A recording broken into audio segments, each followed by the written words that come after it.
اللہ اس کی وضاحت کر دی کہ میری زبان موت کے تعلق سے اور کہتے تھے دنیا اور آخرت کی سب سے بڑی ہولناک چیز جو ہے وہ موت ہے. تو رسول اللہ صلی اللہ علیہ وسلم کی سب سے بڑی ہولناک چیز وہ اللہ موت ہے. اور آگے فرمایا کرتے تھے اور کہتے تھے کہ اس کی تکلیف اس کی ہولناکی ایسی ہے کہ آرو کے چیرنے سے زیادہ اذیت دہ چیز ہے یہ. 1% اگر اسلام تلوار کی دھار پر پھیلتا تو 800 سال تک جس قوم نے اسپین پر جن لوگوں نے شاشن کیا اسپین پر اگر پلان کرتے کہ ہر سال 1000 لوگوں کو ایکسیکیوٹ کرنا ہے صرف یہ آبادی آج کیسی تھوڑی تھی اس زمانے میں لوگ آبادی اتنی نہیں تھی تو 800 سال میں کیا کچھ نہیں کر دیتے تھے. آگے وہ کہتی ہے اللہ نے حکم دیا ہے وہی کے ذریعے نماز قائم کرو. جبریل اسلام آ کر انہیں سکھاتے ہیں. اللہ نے وہی کے ذریعے حکم دیا کہ وضو کرو. جبریل اسلام پوری تفصیلات سکھاتے ہیں. اللہ نے یہ and its military protection allowed a degree of peace and prosperity that had never been known. The reach of this civilization's commerce extended from Latin America to China and everywhere in between. And this civilization was driven more than anything but by inventions. بسم اللہ الرحمن الرحیم. ان الحمد للہ نحمده ونستعینه ونستغفره ونعوذ باللہ من شرور انفسنا ومن سیئات اعمالنا من يهدي الله فلا مضل له ومن يضلل فلا هادي له واشهد ان لا اله الا الله وحده لا شريك له واشهد ان محمدا عبده ورسوله وبعد فان خير الحديث كتاب الله وخير الهدي هدي محمد صلى الله عليه وسلم وشر الامور محدثاتها وكل محدثة بدعة وكل بدعة ضلالة وكل ضلالة في النار. اعوذ بالله من الشيطان الرجيم. الحمد لله الذي هدانا لهذا والصلاة والسلام على خاتم النبيين والمرسلين. رب اشرح لي صدري ويسر لي امري واحلل عقدة من لساني يفقهوا قولي. وقال عز وجل في القرآن المجيد اعوذ بالله من الشيطان الرجيم. بسم الله الرحمن الرحيم. وإنه لعلم للساعة فلا تمترن بها واتبعون هذا صراط مستقيم. اما بعد. تمام تعریفیں اس اللہ عز وجل کے لیے لائق و زیبا ہے جو تمام جہانوں کا بنانے والا اور اسے پالنے والا ہے. اور درود و سلام اس کے آخری نبی محمد صلی اللہ علیہ وسلم پر. الحمدللہ ہم تمام یہاں اس 10 روزہ کانفرنس کے جو ہے 5ویں سیشن نشست میں جمع ہوئے. اور جیسا کہ آپ تمام کے سامنے اعلان کیا گیا تھا کہ اس کے دوسرے حصے میں جو پچھلی کڑی چلی آ رہی علامت قیامت کے تعلق سے اور بالخصوص اس کی بڑی نشانیوں کے تعلق سے یہ اس سلسلے میں تیسری کڑی ہے. اس سے پہلے ہم نے دیکھا کہ امام مہدی وہ کیسے آئیں گے, کہاں آئیں گے, ان کی کیا کارنامے ہوں گے, اس زمانے میں کیا حالات ہوں گے, اور پھر کس طرح سے خوشحالی جو ہے اس امت مسلمہ پہ آ جائیں گی. لیکن اس کے بعد اللہ رب العزت کی جو ایک بہت بڑی نشانی اور جو کہ علامت قیامت میں سے بڑی نشانیوں کی تسلسل میں کڑی میں پہلی نشانی ہے جو ہے دجال کا خروج ہوگا. اس کے بعد جو ہے مسلمان اس کے فتنے سے بچنے کے لیے جنگلوں میں اور پہاڑوں پہ چلے جائیں گے, اور اس کے کیا فتنے ہوں گے دجال کے, اس کا کیا معاملہ ہوگا, میں نے پچھلی کڑی میں آپ کے سامنے رکھا تھا. کچھ حصہ اس کڑی کا بہرحال پچھلی کڑی میں گزر چکا ہے جو عیسیٰ علیہ الصلوۃ والسلام کے نزول کے تعلق سے آئیں گا, لیکن بہرحال میں نے بہت مختصر تب رکھا تھا. آج انشاءاللہ ہم تفصیل میں جائیں گے چونکہ یہ کڑیاں ایسی ہیں جو بالکل ایک دوسرے میں ملی ہوئی ہے, اور میں سمجھتا ہوں ان کے تسلسل سے, ان کے ایک دوسرے سے اس طرح سے ملے ہوئے ہونے سے آپ کو یہ بات تو ظاہر ہے کہ ایک کے بعد دوسرا, دوسرے کے بعد تیسرا, تیسرے کے بعد چوتھا, چوتھے کے بعد پانچواں, یہ بالکل ایک کے بعد ایک تسلسل سے چالو ہے. اور ایسا بھی نہیں کہ ایک ختم ہونے کے بعد دوسرا, دوسرا ختم, تیسرا, ایک ابھی چالو ہے تو اسی میں دوسری نشانی, دوسرا بھی ختم نہیں ہے تو اسی میں تیسری علامت, تیسری نہیں ہے تو ابھی اسی میں دیکھیں گے آپ ایک چوتھی علامت بھی آئیں گی اس کے بعد, وہ اسی میں چالو ہے. مطلب کڑی در کڑی یہ صرف علامتیں ایک میں ایک پھنسی ہوئی ایک طرح سے. تو اگر کوئی دعویٰ کرے میں مہدی ہوں تو اس کے بعد کی کڑیاں کہاں ہیں اس کے پیچھے کی؟ کوئی یہ جو ہے اعلان کرے کہ میں عیسیٰ ہوں تو کہاں ہے اس کی بات کی کڑیاں اس کی بات کی؟ اور یہ اتنے کم وقت میں بتایا گیا کہ امام مہدی کے آنے کے بعد 7 سال, اس کے بعد عیسیٰ علیہ السلام کا دور 40 سال, اس کے اندر پھر یاجوج ماجوج کا خروج اسی میں. تو گویا یہ بہت لمبا نہیں, بہت مختصر وقت میں تمام ہونا ہے. تو جو بھی ایسی چیزوں کے دعوے دار ہو جو کہ یقیناً جھوٹا دعویٰ ہوگا وہ تھوڑا سا اس چیز کو سوچ لے اور امت مسلمہ اس چیز کا علم حاصل کرے. ورنہ ہر ایرا غیر آ کر آپ کو کوئی مہدی بن رہا ہے تو کوئی عیسیٰ بن رہا ہے تو کوئی پتہ نہیں عیسیٰ علیہ السلام کو مار دے رہا ہے کہ وہ آ کر چلے گئے اب میں ہی ہوں. تو یہ باتوں کو سمجھنا انتہائی ضروری ہے. اور کم بیش تمام جو فرقہ اسلام سے نکلے اور جن لوگوں نے نبوت کا دعویٰ کیا وہ تمام کے تمام انہی علامتوں سے انہوں نے کچھ نہ کچھ کھلواڑ کیا اور سنت میں جو علامتیں ہیں اس سے جو چھیڑ چھاڑ کی، یا تو ایک تو انکار کر دیا کہ یہ غلط ہے، سب ماننے کی ضرورت نہیں، ٹھیک ہے، اور یا تو پھر ان سے ان کا غلط استعمال کر کے کہ آپ یہ عقیدہ رکھتے ہیں امام مہدی آئیں گے تو پھر وہ میں ہوں، یا تو چھیڑ چھاڑ کیا کہ عیسیٰ علیہ السلام مر گئے آ کر چلے گئے، یا پھر دوسرا اپنا دعویٰ کیا. تو اس چیزوں کو سمجھنا بہت زیادہ ضروری ہے. تو اب وہ جو کڑی جہاں ہم نے چھوڑا تھا پچھلی بار کہ امام مہدی آ گئے، ان کا دور چل رہا ہے، اس دور کے اندر ایک چیز یہ ہوئی کہ مسلمانوں نے جنگ لڑی، فارس سے، ایران سے، عراق سے، شام سے قسطنطنیہ کی فتح ہوئی. قسطنطنیہ کی فتح کے بعد مسلمان آرام کر رہے تھے ایک طرف، اور اپنی تلواروں کو انہوں نے لٹکا دیا تھا. اعلان ہوا کہ اے لوگوں تمہارے گھروں میں دجال داخل ہو گیا ہے. اس کے بعد جو ہے جب یہ اعلان ہوا کہ دجال داخل ہو گیا ہے، مسلمان وہاں سے بھاگتے ہیں. پہلی بار جاتے ہیں اعلان جھوٹا، دوسری بار جاتے ہیں اعلان جھوٹا، تیسری بار جب جاتے ہیں تو وہ اعلان سچا ہوتا ہے. اس کے بعد دجال جو فتنے مچاتے ہیں مختلف شہروں سے گھومتا گھومتا ایک مقام پر آ کر بہرحال وہ اب رک جائیں گا، اور وہ کافی دنیا میں جو ہے فتنے اور فساد مچا دیں گا. اللہ کی کوئی بستی، کوئی گھر، کوئی شہر کوئی باقی نہ ہوگا، ہر فرد اس کے فتنے میں پھنس جائیں گا. اب امام مہدی جو ہے مسلمانوں کو لے کر ایک طرف جو ہے چلے جائیں گے، اور مسلمان اب دعا کریں گے اللہ کی ایک بڑی نشانی کے لیے، جس کے تعلق سے میں نے جو آیت آپ کے سامنے تلاوت کی. اللہ رب العزت فرماتا ہے، یہ آیت جو ہے سورہ زخرف کی آیت نمبر 61 تھی، 43 نمبر کا سورہ آیت 61 تھی. اللہ نے فرمایا، اور بے شک عیسیٰ قیامت کی ایک نشانی ہے، لہٰذا تم اس قیامت کے آنے میں شک نہ کرو اور تم میری پیروی کرو، یہی سیدھا راستہ ہے. چونکہ مشرکین مکہ نے جو ہے اللہ کے رسول صلی اللہ علیہ وسلم کا مذاق اڑایا، تو اللہ نے اس کے دلیل میں کہا کہ عیسیٰ علیہ السلام بھی حق تھے، یہ نبی بھی حق ہے، اور عیسیٰ یہ جو ہے علیہ السلام قیامت کی ایک نشانی ہے، تو لہٰذا اس کو مذاق میں نہ لینا بلکہ وہ ایک علامت ہے، اور بے شک تم میری پیروی کرو اور اس نبی کی پیروی کرو، اور یہی سیدھا راستہ جو ہے نبی بتاتا ہے. تو یہاں اس کی وضاحت ہو گئی، ٹھیک ہے، کہ عیسیٰ علیہ السلام قیامت سے پہلے آئیں گے، اور یہ بڑی علامتوں میں سے. آئیے اب ہم اس واقعے کو وہیں چھوڑ دیتے ہیں کہ امام مہدی ابھی انتظار کر رہے ہیں کہ کوئی اللہ کی اب نشانی آئیں گے، اور بالخصوص عیسیٰ علیہ السلام آئیں گے.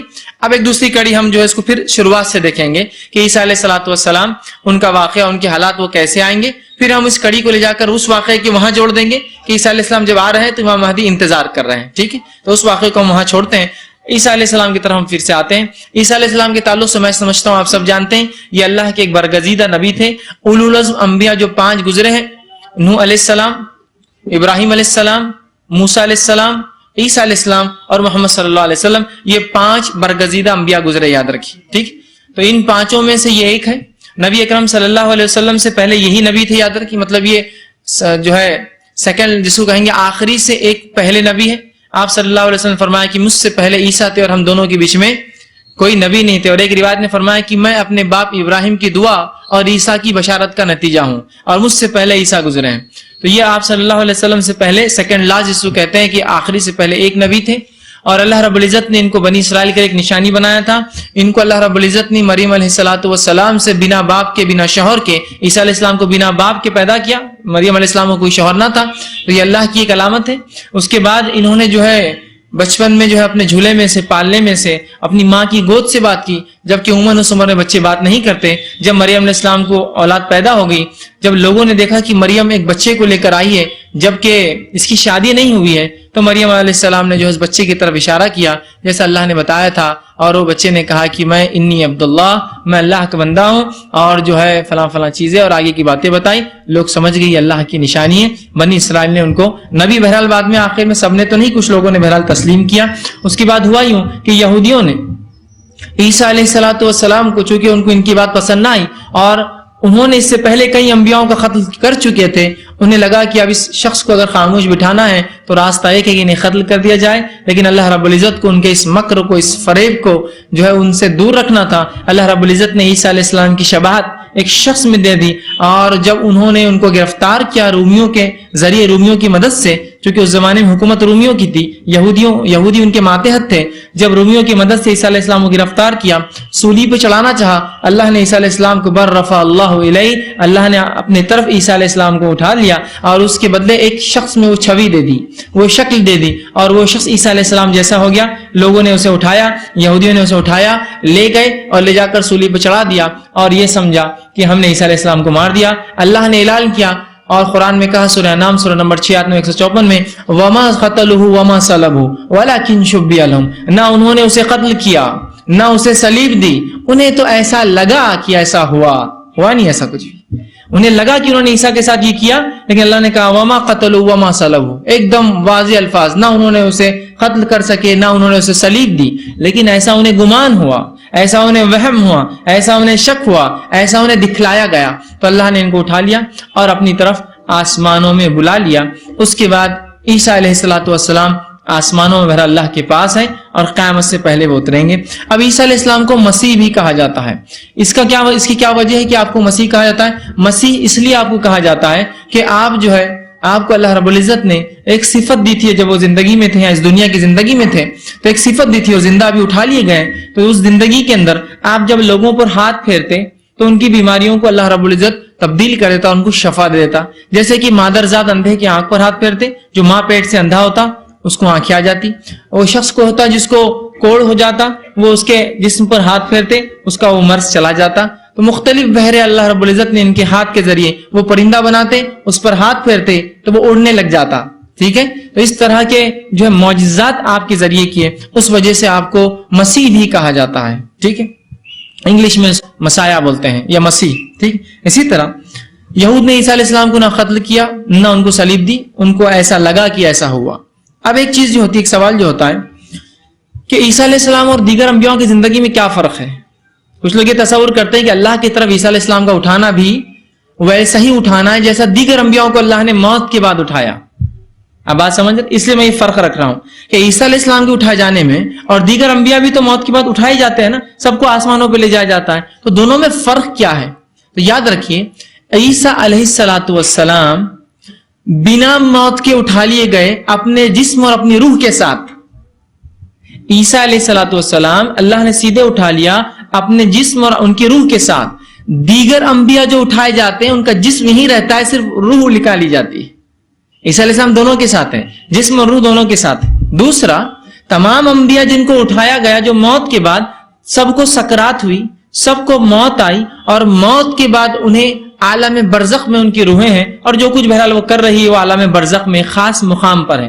جبکہ عیسیٰ علیہ السلام یہ جسم اور جو ہے روح کے ساتھ اٹھائے گئے، تو آپ عالم برزخ میں نہیں ہیں۔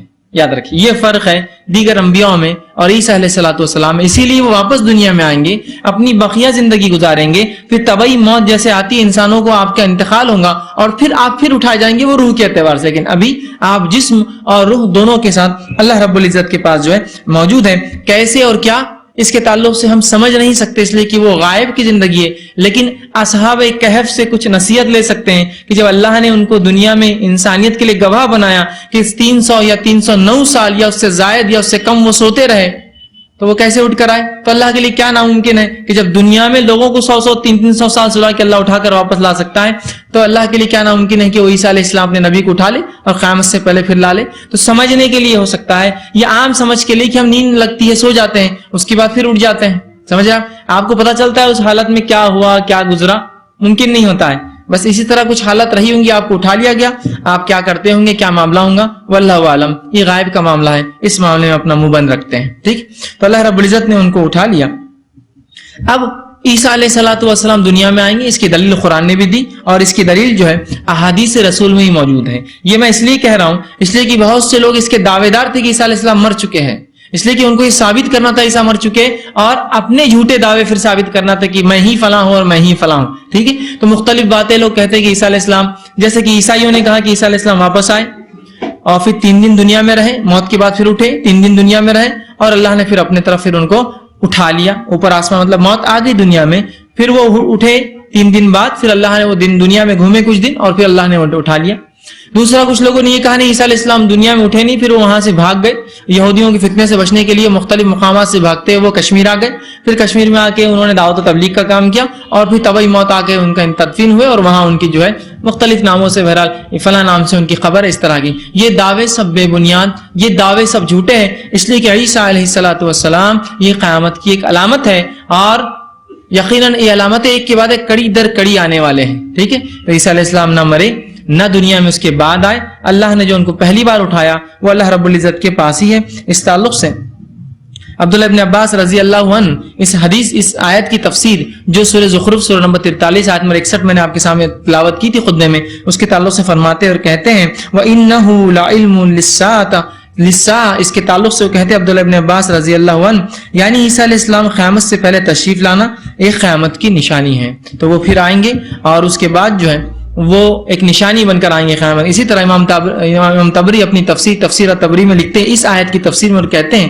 اس کا معنی یہ ہے کہ عیسیٰ علیہ السلام کا ظاہر ہونا ایک نشانی ہوگی، اس سے لوگوں کو علم ہو جائے گا کہ قیامت اب بہت جلد آنے والی ہے، اس لیے کہ ان کا آنا قیامت کی نشانیوں میں سے ایک نشانی ہے۔ تو اہل سنت والجماعت کا عقیدہ یہی ہے عیسیٰ علیہ السلام اللہ کے پاس ہے، قیامت سے پہلے آئیں گے اور قیامت سے پہلے آئیں گے وہ ایک نشانی بن کر آئیں گے۔ اسی طرح سنت رسول سے بھی، نبی اکرم صلی اللہ علیہ وسلم کی احادیث سے بھی بہت ساری ایسی دلیلیں ملتی ہے جس کے اندر یہ واضح کیا گیا کہ عیسیٰ علیہ الصلوۃ والسلام پھر آئیں گے، نہ صرف آئیں گے، دیگر تفصیلات کیا کارنامے انجام دیں گے، کیا کیا حالات ہوں گے، کہاں نازل ہوں گے، کیا کارنامے کریں گے، یہ تمام تفصیلات بھی الحمدللہ موجود ہیں، جس کے تعلق سے جو ہے حذیفہ بن اسید غفاری رضی اللہ عنہ یہ فرماتے ہیں اور کہتے ہیں، یہ صحیح مسلم کی روایت ہے، اور آپ نے فرمایا اور کہا کہ صحابہ کا ایک جماعت، ایک گروہ ایک مرتبہ بیٹھا تھا اور کچھ چرچا چل رہی تھی، بات چیت چل رہی تھی۔ آپ صلی اللہ علیہ وسلم وہاں سے گزرے تو پوچھا کیا بات چیت چل رہی ہے تمہاری، کیا بات کر رہے ہو تم؟ تو کہ اللہ کے رسول صلی اللہ علیہ وسلم ہم جو ہے قیامت کے تعلق سے ذکر کر رہے ہیں، قیامت کے تعلق سے ہمارا ڈسکشن چالو ہے، ہم قیامت کے تبصرے کر رہے ہیں۔ تو آپ صلی اللہ علیہ وسلم نے ان کو جواب دیا اور کہا کہ قیامت کے تعلق سے بلا شبہ وہ اس وقت تک قائم نہ ہوں گی، قیامت بلا شبہ اس وقت تک قائم نہ ہوں گی یہاں تک کہ تم اس سے پہلے 10 نشانیاں نہ دیکھ لو۔ قیامت بلا شبہ تب تک قائم نہ ہوں گی جب تک کہ تم 10 نشانیاں دیکھ لو، اور پھر فرمایا کہ فذکر الدخان، جب تک کہ تم دھواں نہ دیکھ لو، والدجال، اور جب تک کہ دجال نہ نکل جائے، ودابۃ، اور زمین سے ایک جانور نکلے گا جو لوگوں سے بات کرے گا، وطلوع الشمس من المغربها، اور سورج جو ہے مشرق کے بدلے مغرب سے طلوع ہوگا اس دن۔ پھر فرمایا ونزول عیسیٰ ابن مریم، اور جب تک کہ عیسیٰ علیہ السلام نازل نہ ہو جائے، وہ یاجوج و ماجوج، اور جب تک کہ یاجوج اور ماجوج نہ نکل جائے، وثلاثۃ خسوف، اور 3 جو ہے جگہ زمین دھسیں گی، خسف فی المشرق، مشرق میں ایک جگہ، وخسف فی المغرب، اور مغرب میں ایک جگہ، وخسف، پھر فرمایا وخسف جو ہے وخسف فی الجزیرۃ العرب، اور عرب جزیرے میں ایک زمین دھس جائیں گی، وآخر ذلک نار تخرج من الیمن تطرد الناس الی محشرہم، اور آخر میں ایک آگ نکلیں گی جو یمن سے نکلیں گی اور لوگوں کو مقام محشر پر جمع کر دیں گی۔ تو 10 نشانیاں بتائی، اس نشانی میں ایک نشانی ہے کہ جب تک عیسیٰ نہ آ جائے قیامت قائم نہیں ہوں گی، یاد رکھیے۔ تو عیسیٰ علیہ السلام اگر نہیں آئے تو قیامت قائم نہیں ہو سکتی۔ تو یہ حدیث میں بات کی دلیل ہے کہ عیسیٰ علیہ السلام آنے والے ہیں اور آپ کے آنے کے بعد قیامت قائم ہوگی۔ اسی طرح ابو ہریرہ رضی اللہ عنہ کا حدیث کے راوی فرماتے، صحیح بخاری کی حدیث ہے، آپ نے فرمایا اور کہا اس ذات کی قسم جس کے ہاتھ میں میری جان ہے، قریب ہے کہ تمہارے درمیان عیسیٰ ابن مریم نازل ہوں گے۔ آپ صلی اللہ علیہ وسلم کہہ رہے صحابہ سے اس ذات کی قسم جس کے ہاتھ میں میری جان ہے، اللہ کی قسم، قریب ہے تمہارے بیچ میں عیسیٰ ابن مریم نازل ہوں گے، عادل حکمراں بن کر نزول کریں گے، ایک عادل حکمراں بنیں گے تم لوگوں کے، فرمائیں گے وہ صلیب کو توڑ دیں گے، جب آئیں گے تو صلیب کو توڑ دیں گے، مطلب عیسائیت کو ختم کر دیں گے، وہ اس دعوے کو جھوٹا ٹھہرائیں گے جو لوگ ان کو اللہ کا بیٹا اور اللہ اور الہ مانتے ہیں، تو صلیب توڑ دیں گے۔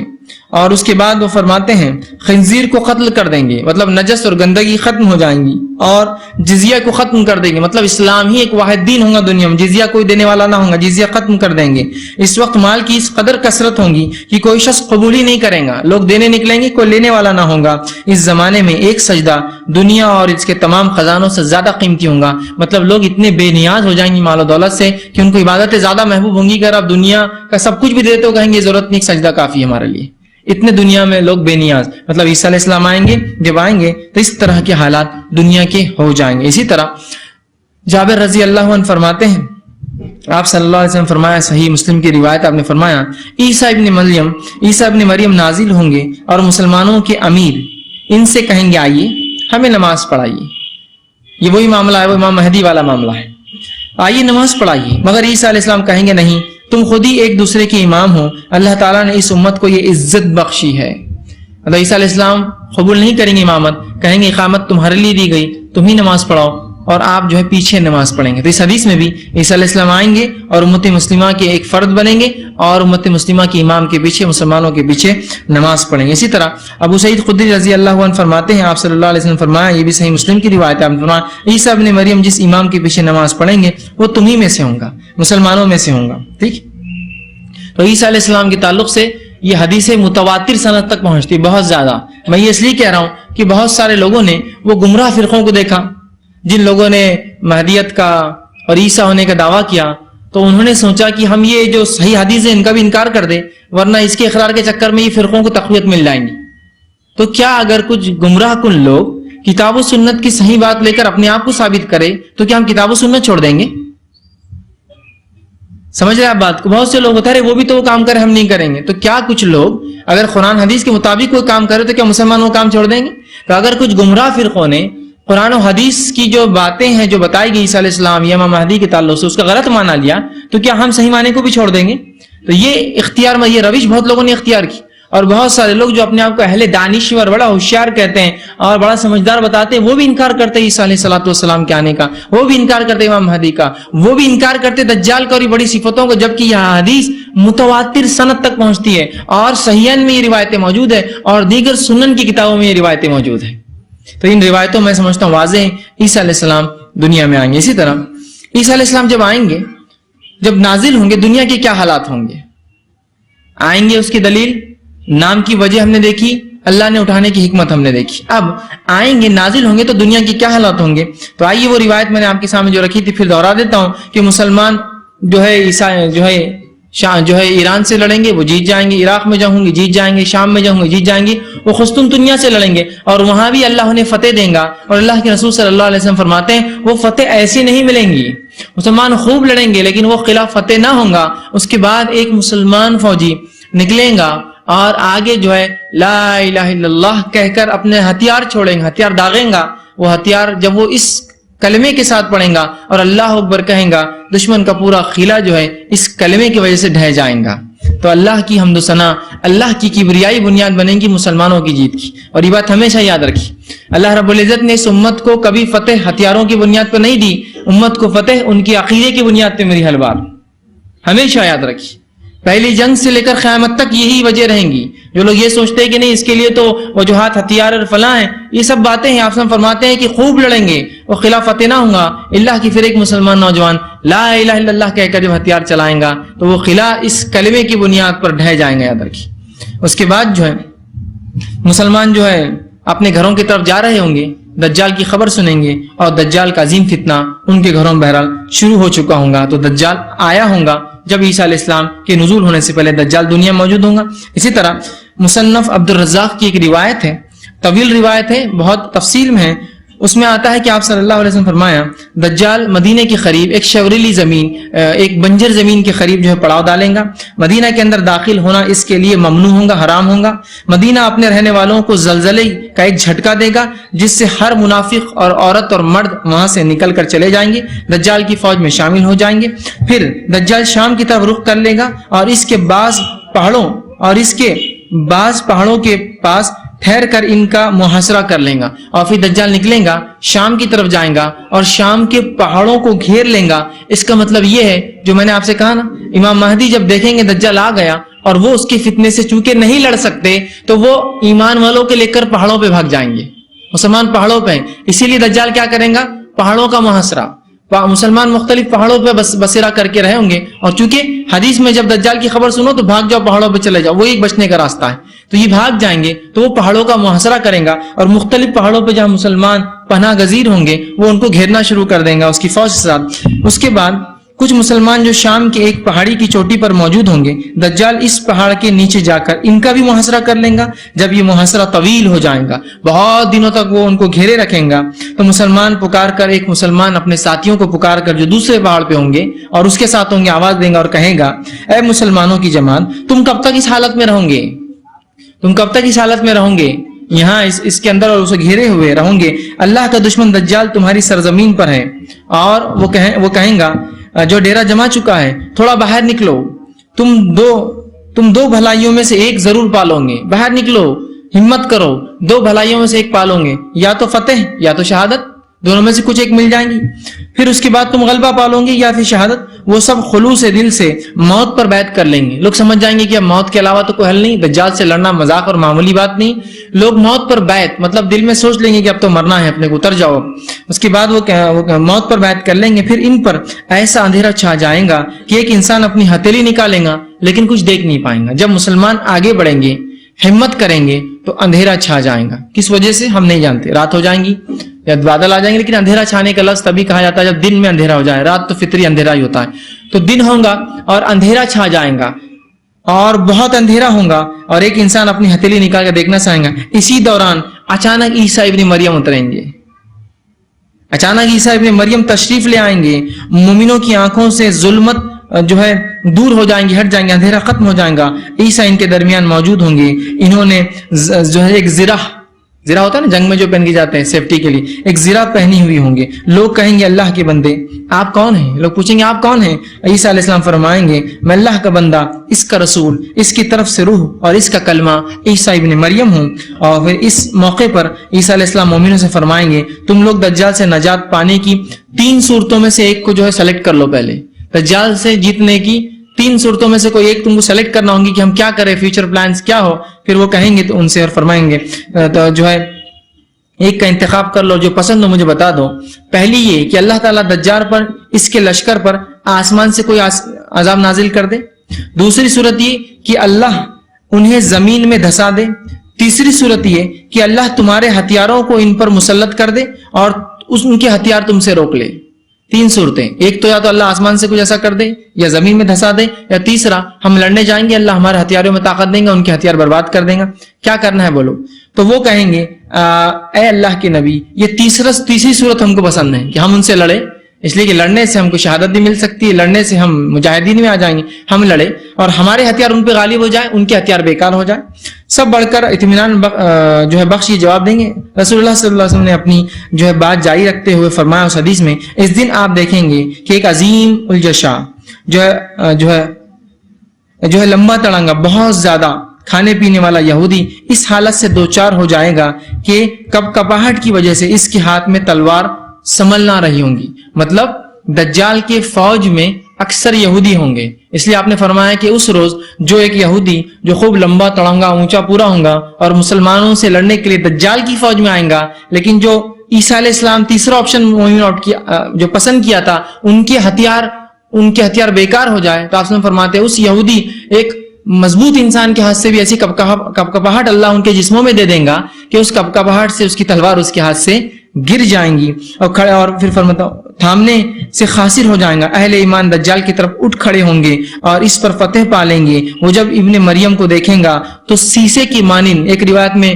جو ہے نمک کے مانند جیسا سیسا آنکھ سے پگھل جاتا ہے, بہت کم ٹیمپریچر پہ جو ہے یہ پگھل جاتا ہے, اسی طرح جو ہے نمک جس طرح سے گھل جاتا ہے پانی میں پگھلنا شروع ہو جائے گا, یہاں تک کہ عیسیٰ ابن مریم اس کو جا لیں گے, قتل کریں گے. اور عیسیٰ علیہ السلام دجال کو قتل کرنے کا قصہ تفصیل جو ہے اس سے پہلے ہم نے دیکھا تھا. تو یہ تمام باتیں بہرحال اس وقت ہوں گی کہ عیسیٰ علیہ السلام آئیں گے اور اس کے بعد یہ حالات ہوں گے. تو جو باتیں اب پتہ چلی وہ یہ ہے کہ مسلمان امام مہدی کے ساتھ انتظار کریں گے, دجال سے بچنے کے لیے پہاڑوں پہ جائیں گے. جب پہاڑوں پر چلے جائیں گے اور وہاں دجال ان کا محاصرہ کریں گا, وہ پہاڑوں پہ کیوں نہیں پہنچ سکیں گا واللہ عالم, ہم نہیں جانتے کیا معاملہ رہے گا. وہاں محاصرہ ہوگا, ایک شخص پھر آواز دیں گا چلو لڑنے. جب مسلمان ارادہ کر لیں گے تو اللہ کی مدد آئیں گی. تو اس سے ایک بات اور پتہ چلتی ہے, ہمیں پہلے اپنے طرف سے کوشش کرنا ہوگی تو اللہ کی مدد آتی ہے. وہ مومنوں نے یہ نہیں کہا اللہ ان کے ہتھیار سڑ جائے, ان کے ہتھیاروں میں کیڑے پڑ جائے, ان کا یہ ہو جائے, دشمن آنے سے پہلے بھاگ جائے. پہلے بڑھنے کی ہمت کی تو پھر اللہ رب العزت کی نصرت فتح آئی کہ دشمن کو اللہ رب العزت نے اپنے نبی کے ذریعے جو ان کو وہ کیا. تو ہم یہ نہ سوچیں کہ ہم صرف یہاں سے بددعا پہ کام چلا لیں گے یا دعا کرنے سے کسی کی مدد کر لیں گے. دعا تو آخری کوشش ہوتی ہے, جب انسان دنیاوی اسباب سب کر لیتا ہے تو پھر آخری ہتھیار مومن کا دعا ہوتا ہے پھر کہ اب میں نے اللہ سب کچھ کر لیا, اب تیرے ہاتھ میں اس کے آگے کا معاملہ. سمجھ رہے آپ بات کو. تو بہرحال اب عیسیٰ علیہ السلام جب نازل ہوں گے تو پہاڑ پر ہوں گے, اور وہ وقت کیا ہوں گے جب آپ نازل ہوں گے, اس واقعے کو یاد کیجئے اس سے پہلے گزر چکے روایت کہ عصر کا وقت ہوگا اور امام مہدی کے لیے اقامات دی جائیں گی. مسلمان چونکہ جنگ کے لیے تیار ہوں گے, اب کہیں گے عصر کے بعد ہم نکلیں گے, نماز کی اقامت دی جائیں گی, عیسیٰ علیہ السلام نازل ہوں گے, جو اندھیرا ہوگا وہ تھوڑا سا جو سین ہوگا, پھر عیسیٰ علیہ السلام نازل ہوں گے. اس کے بعد امام مہدی کہیں گے آپ چلیے, پھر وہ کہیں گے آپ پڑھائیے, نماز ہوں گی, نماز کے بعد عیسیٰ علیہ السلام 3 آپشنز دیں گے کیا کرنا ہے لڑنے کے لیے, اور اس کے بعد پھر مسلمان آگے نکلیں گے اور اس سے لڑائی کریں گے. وہ بھاگیں گا شام سے نکل کر فلسطین کی طرف, اور ایک مقام پہ آپ اس کو دھر پکڑیں گے, اسے قتل کر دیں گے. اب عیسیٰ علیہ السلام کہاں نازل ہوں گے, یہ اترنے کی جگہ کہاں ہوں گی؟ تو یاد رکھیے اس کے تعلق سے جو بات آتی ہے کہ عیسیٰ علیہ السلام دمشق کی جامع مسجد کے مینارے پہ اتریں گے. اب وہ دمشق کی کون سی جامع مسجد ہے اللہ عالم, ہم نہیں جانتے قیامت تک مساجد کتنے بدلتے ہیں, ٹوٹتے اور بنتے ہیں. تو دمشق کی جامع مسجد کے سفید مینارے پر آپ نازل ہوں گے, مطلب جو علاقہ جہاں آپ نازل ہوں گے وہ جگہ ہوں گی دمشق کی جامع مسجد کا سفید مینارہ. اب آپ کہیں گے اب ایک طرف تو آ رہا مسلمان پہاڑ پہ ہوں گے, ایک طرف آ رہا کہ دمشق کی جامع مسجد, یہ باتیں دونوں مل سکتی ہے. ہو سکتا ہے مسلمان پہاڑ پہ ہوں گے, عیسیٰ علیہ السلام نیچے اتر کے اوپر آئیں گے, یا ہو سکتا ہے دمشق میں اتنا وہ شہر پھیل جائیں گے قیامت تک کہ اس کے پہاڑ بھی اندر آ جائیں گے شہر کے, اور اس پہ مساجد بنیں گی تو اس پہ ایک جامع مسجد بن جائیں گی. بہرحال کچھ بھی ہو سکتا ہے, چونکہ یہ غائب کی خبر ہے, ہونے والا واقعہ ہے, تو ملانا ممکن نہیں ہے, لیکن بہرحال کچھ نہ کچھ حد تک ہم سمجھ سکتے ہیں قیاس کر کے کیا ہوگا. تو بہرحال دمشق کی جامع مسجد, دمشق سمجھتے ہیں نا, ڈماسکس جو ایک شہر ہے شام کا, سیریا کا مشہور معروف, اور دنیا کا سب سے قدیم شہر جس کے اندر انسانیت آج بھی بستی ہے. یہ قوم 6000 سال سے شہر میں آبادیاں بستی ہے اور انسانیت بستی ہے. تو بہرحال اس شہر کے اوپر آئیں گے, اور شام کی یہ خصوصیت ہے, یہ ارض محشر ہے. حشر کی جو زمین ہے وہ شام ہے, یاد رکھی, جو انسانیت جمع ہوں گی, جہاں حشر بولتے ہیں نا قائم ہوں گا, وہ شام کی زمین ہوں گی, وہ ارض محشر ہے. تو بہرحال دمشق کی جامع مسجد کے سفید مینارے پر آپ اتریں گے, اور اس کے تعلق سے بہت ساری جو ہے باتیں آتی ہے, آپ کیسے اتریں گے, کیا اتریں گے. اب جب عیسیٰ علیہ السلام اتریں گے تو آپ کی جسمانی صفت تک نبی اکرم صلی اللہ علیہ وسلم بیان کر فرمایا, جب عیسیٰ علیہ السلام اتریں گے تو جو ہے مسلمان نماز کے لیے ہوں گے, اور جامع مسجد کا ایک سفید مینارہ ہوگا, اس مینارے پہ عیسیٰ علیہ السلام وہاں اتریں گے, اور آپ صلی اللہ علیہ وسلم نے مکمل آپ کی صفتیں بیان کی, کیا کیا صفتوں کی حامل عیسیٰ علیہ السلام ہوں گے. آئیے وہ ہم باتیں جو حدیث میں موجود ہے میں آپ کے سامنے رکھتا ہوں. آپ نے فرمایا عیسیٰ علیہ السلام کی شخصیت کے بارے میں, وہ درمیانہ قد والے ہوں گے, بہت لمبی شخصیت بھی نہیں آپ کی, بہت پستہ قد بھی نہیں آپ, ایک درمیانہ جس کو خط کہتے ہیں, ایوریج ہائٹ جس کو بولیں گے, اس خط کے وہ انسان ہوں گے, بہت لمبے بھی نہیں بہت چھوٹے بھی نہیں. اور ان کے چہرے کا رنگ سفید یا سرخی مائل, لیکن گورا نہیں ہوگا. جو آدمی جس کو کہتے جو ویٹش کلر جس کو بولتے گیہواں کلر, وہ گورا بھی نہیں ہوتا آدمی اور کالا بھی نہیں ہوتا آدمی, بالکل ٹھیک ہے, اس کے بیچ کا ایک کلر ہوتا. تو سفید لیکن سرخی مائل, جو ریڈنس کی طرف جو ہے اس طرف جو ہے بڑھتا ہے, اس طرح کا آپ کا رنگ ہوگا. اسی طرح جو ہے آپ چوڑے سینے والے ہوں گے, مطلب آپ کی بلڈ جو ہے بہت اچھی ہوں گی, چوڑے سینے والے ہوں گے. ان کے بال نہ سیدھے ہوں گے نہ گھنگرالے ہوں گے, ایسے بال جیسے سمندر یا ندی میں لہریں آتی ہیں, جو بالکل گھنگرالے کرلی بھی نہیں ہوتے, بالکل سیدھے اسٹریٹ بھی نہیں ہوتے, اس طرح سے ہوں گے. اور آپ کے بال جو آپ کے کاندھے تک ہوں گے, کاندھے تک آپ کے بال ہوں گے, چونکہ اسی حالت میں آپ کو اٹھایا گیا, چونکہ آپ کو گرفتار کیا گیا تھا, اسی حالت میں آئیں گے. تو کاندھے تک آپ کے بال ہوں گے, نہ بالکل سیدھے نہ بالکل گھنگرالے, بلکہ اس کے بیچ والا جو ہوتا ہے, اور بال کاندھے تک ہوں گے. اور بالوں کی کیفیت ایسی ہوں گی جیسے انسان نہا کے نکلتا ہے نا, گیلے دکھیں گے لیکن وہ ہوں گے نہیں گیلے, لیکن دکھیں گے خوبصورتی کی وجہ سے. اسی طرح فرماتے ہیں پھر عیسیٰ علیہ السلام جب اتریں گے تو بالوں سے جو ہے پانی ٹپکیں گا, ایسا کوئی آدمی نہائے تو ٹپکتا ہے, ہو سکتا ہے یہ پسینہ ہو آپ کا, یا ہو سکتا ہے کوئی اور چیز, بہرحال وہ ٹپکیں گی. اور اس ٹپکنے سے جب وہ پانی ٹپکیں گا تو ایسا لگے جیسے موتی جھڑ کر نیچے گر رہے ہیں, ٹھیک ہے. اسی طرح جب بال سیدھے ہوں گے نہ گھنگرالے ہوں گے, اسی طرح سر سے پانی کے خطرات ٹپکیں گے مگر بال گیلے نہیں ہوں گے وہ, لیکن خطرات بہرحال اس سے ٹپکیں گے. اور اسی طرح جو ہے آپ صلی اللہ علیہ وسلم فرماتے ہیں, عروہ بن مسعود ثقفی رضی اللہ عنہ, اگر تم دیکھنا چاہتے ہو کسی میں عیسیٰ کی شباہت ہے تو آپ نے ایک اپنے صحابی کی طرف اشارہ کہا اور کہا عروہ بن جو ہے مسعود ثقفی کہا, اگر تمہیں دیکھنا عیسیٰ کی شباہت تو اس صحابی کو دیکھ لو, اس عیسیٰ اس کی طرح ہی ہوں گے کچھ نہ کچھ. جیسے دجال کے لیے ایک صحابی کی شباہت بتائی تھی کہ اس طرح ہوں گا, عیسیٰ کے لیے ایک شباہت بتائی کہ وہ کچھ نہ کچھ اس آدمی کی طرح ہوں گا. تو آپ نے ایک صحابی کی طرف اشارہ کیا کہ وہ اس طرح سے ہوں گے. اسی طرح ابو ہریرہ رضی اللہ عنہ فرماتے ہیں اور بیان کرتے ہیں, اور فرمایا آپ نے, یہ صحیح بخاری کی روایت ہے, جس رات مجھے آسمانوں کی سیر کرائی گئی, جب اللہ کے رسول آسمان گئے تو آپ فرماتے میں موسیٰ علیہ السلام سے اور عیسیٰ علیہ السلام سے ملا, میں ملاقات ہوئی. پھر آپ صلی اللہ علیہ وسلم نے ان کا حلیہ بیان کرتے ہوئے فرمایا وہ درمیانہ خط کے سرخ رنگ والے تھے, گویا کہ وہ جو حمام سے نکل کر آ رہے ہو. مطلب حلیہ ایسا ہوتا ہے کہ انسان خوبصورت کتنا بھی ہو لیکن اگر وہ نہا لے تو اس کی خوبصورتی تھوڑی دیر کے لیے بہت بڑھ جاتی ہے.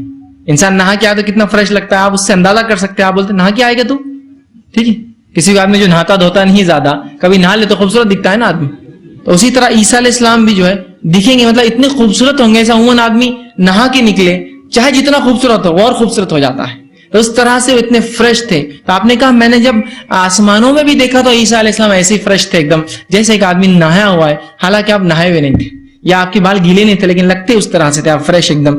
تو کہا آپ نے فرمایا نکل تھے گویا وہ حمام سے نکل کر بس آ رہے ہیں, مطلب اتنے خوبصورت لگ رہے تھے. اسی طرح حضرت ابن عباس رضی اللہ عنہ فرماتے ہیں, یہ صحیح مسلم کی روایت, آپ نے فرمایا اور کہا میں نے عیسیٰ, موسیٰ اور ابراہیم علیہ السلام کو دیکھا. عیسیٰ سرخی مائل, گھنگرالے بالوں والے اور چوڑے سینے والے تھے. اب گھنگرالے بالوں سے مراد کیا ہے یہاں, وہ ایک دم کرلی نہیں, مطلب وہ بالکل سیدھے نہیں تھے ان کے بال. ایک روایت میں سیدھے بھی نہیں ہوں گے, ایک میں گھنگرالے بھی نہیں ہوں گے. یہاں کا گھنگرالے مطلب وہ ایسے بال جو جس میں لہریں جیسے چلتی ہے, سیدھے بھی نہیں ہوتے گھنگرالے, اس طرح سے ہوں گے. اور چوڑے سینے والے ایک انسان ہوں گے. اور جیسا کہ ہم جانتے ہیں ہر نبی اپنے آپ میں مکمل ہوتا ہے اور بہت طاقتور انسان ہوتا ہے, یاد رکھیے, عمومی اعتبار سے, اور وہ کمزور نہیں ہوتا کسی بھی اعتبار. تو چوڑے سینے والے ہوں گے. تو یہ ان کی جسمانی جو ہے تفصیلات جو حدیث میں دی گئی. اسی طرح آپ صلی اللہ علیہ وسلم نے یہ بھی فرمایا, اور حدیث میں یوں کہا اور فرمایا میں نے خواب میں خود کو کعبے کے نزدیک پایا. آپ نے ایک بار اپنے خواب کا تذکرہ کیا اور کہا میں نے خواب میں اپنے آپ کو کعبے کے نزدیک پایا. اچانک میری نگاہ ایک ایسے شخص پہ گزری جو گندمی جس کا رنگ تھا, بہت گورا نہیں اور کالا بھی نہیں, بیچ والا پڑی. وہ گندمی رنگ کا خوبصورت ترین شخص تھا. اس کے لمبے لمبے بال کاندھوں کو چھو رہے تھے. اس کے بال نہ بہت گھنگرالے تھے نہ بالکل سیدھے تھے, بلکہ دونوں کے مابین, دونوں کے بیچ تھے. اس کے سر سے پانی کی خطرات ٹپک رہے تھے. وہ دو آدمیوں کے کاندھوں پر ہاتھ رکھ کر جو ہے رکھے ہوئے بیت اللہ کا طواف کر رہا تھا. میں نے پوچھا یہ کون ہے, اور انبیاء کا خواب سچ ہوتا ہے, تو مجھے کہا گیا یہ عیسیٰ ابن مریم ہے. اس خواب میں بھی نبی اکرم صلی اللہ علیہ وسلم نے جو ہے عیسیٰ علیہ السلام کا حلیہ مبارک اور آپ کی صفتیں اور تفصیلات بیان کی. اسی طرح اب جو ہے عیسیٰ علیہ السلام جو ہے دجال کو کہاں قتل کریں گے, ٹھیک, اور ان کا کیا معاملہ ہوگا, ٹھیک ہے. تو یہ تھے آپ کے جسمانی اوصاف. اب عیسیٰ علیہ السلام کہاں قتل کریں گے, اس کے تعلق سے جو تفصیلی روایت آتی ہے میں آپ کے سامنے حدیث رکھتا ہوں, اور واقعے کو کچھ میں نے کڑیوں کو جوڑ دیا, مختلف احادیث تسلسل بن جائے, ورنہ اس حدیث میں کچھ بات آتی ہے اس حدیث میں اس کو ملا دیا.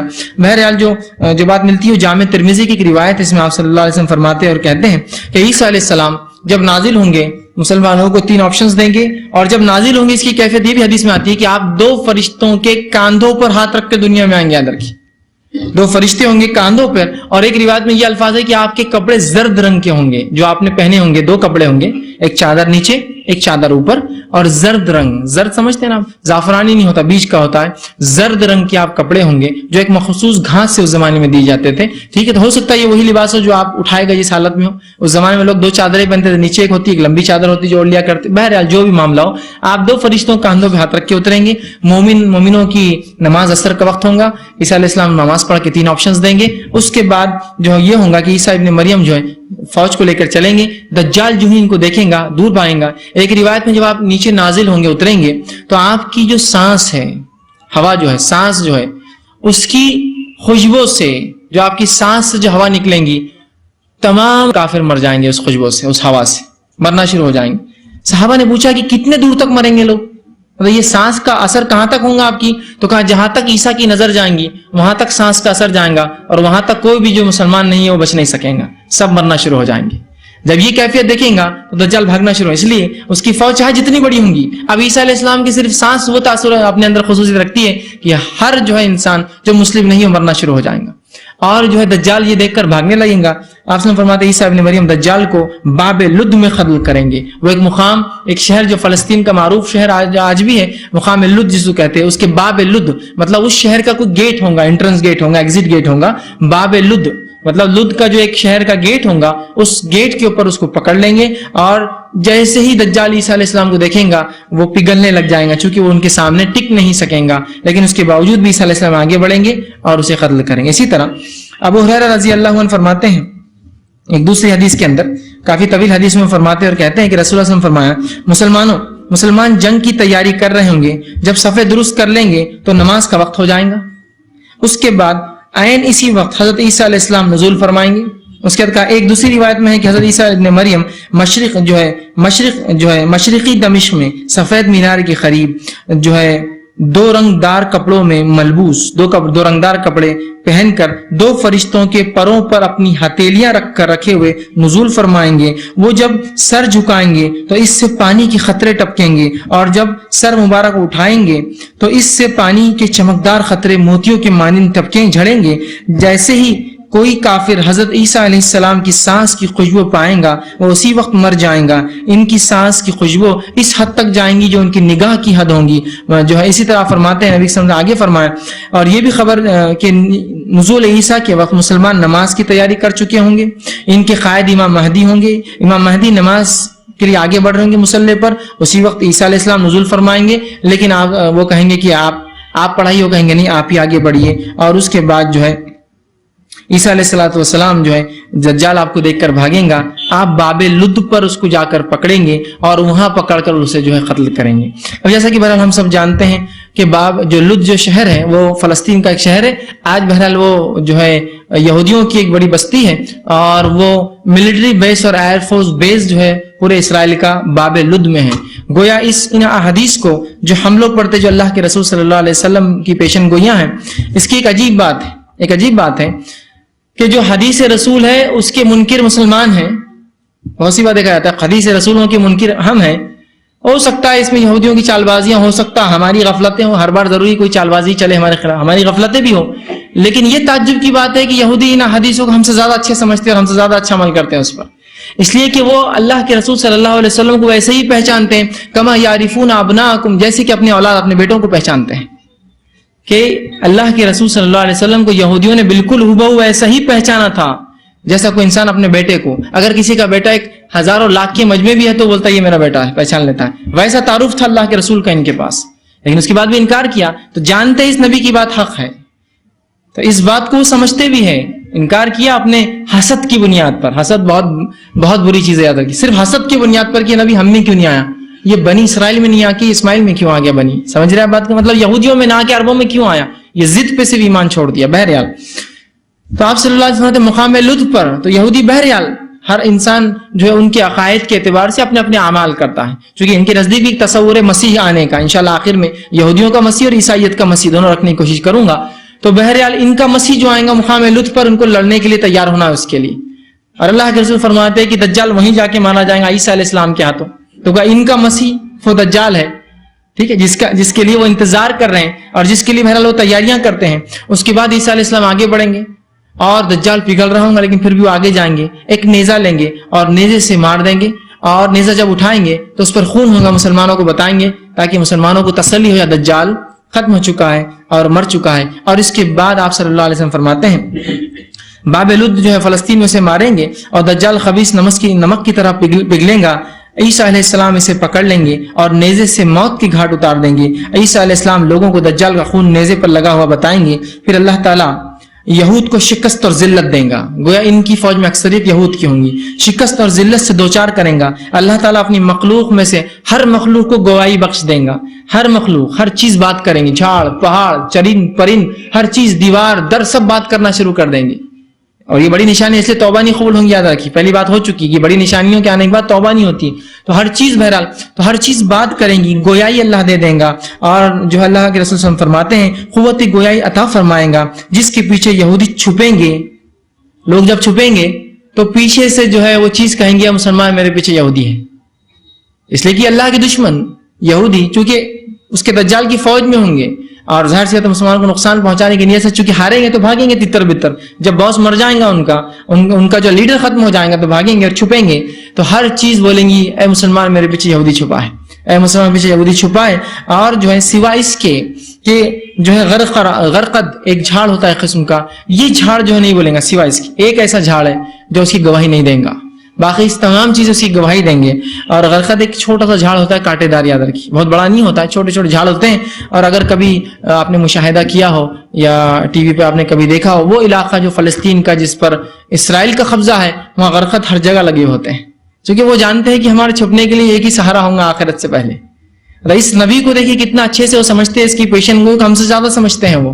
بہرحال تو غرقد آپ نے فرمایا یہ جھاڑ گواہی نہ دیں گا. اس کے بعد کیونکہ یہ درخت آپ نے فرمایا یہودیوں کا درخت ہے، آپ نے فرمایا یہ گواہی کیوں نہیں دیں گا، اس لیے کہ یہ درخت یہودیوں کا درخت ہے. اس کے بعد جو ہے جو ہے یہودی جو ہے پورے مارے جائیں گے اور اس کے بعد جو ہے مسلمانوں کا جو ہے دنیا میں تسلط ہو جائے گا اور عیسیٰ علیہ السلام مسلمانوں کی حکومت قائم کریں گے اور ایک نیا دورہ جیسا مہدی کے دور میں ایک نیا دورہ آیا تھا 7 سال کے لیے. اب عیسیٰ علیہ السلام جب دشمن کو ختم کر دیں گے اور دشمن کی فوج ختم ہو جائیں گی, تمام لوگ ختم ہو جائیں گے, صلیب ٹوٹ جائیں گی, سور کو آپ ختم کر دیں گے اور اس کے بعد جو ہے مسلمانوں کی فتح ہوں گی. اس کے بعد ایک نیا دورہ پھر مسلمانوں کا پھر ایک گولڈن ایج, نئی گولڈن ایج چالو ہوں گی, جس کے تعلق سے تفصیلات احادیث سے ملتی ہے. جو ہے عیسیٰ علیہ السلام کہ کیا کام ہوں گے اور ان کے دور میں کیا کیا اور واقعات ہوں گے. یہ تو تھا دجال, ایک بڑا فتنہ. امام مہدی حیات ہے, دجال آیا, عیسیٰ علیہ السلام, تینوں نشانیاں ایک ساتھ ہیں.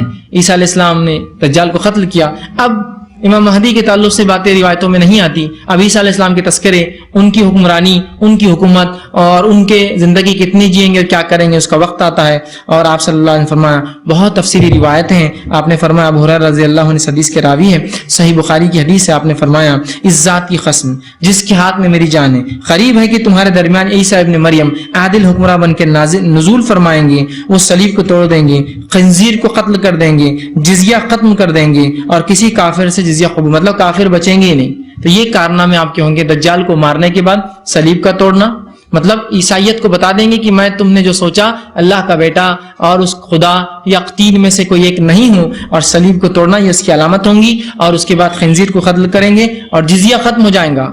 ایک ہی چیز باقی ہوں گی لوگوں کے پاس, اسلام یا پھر جو ہے معاملہ جو ہے جنگ.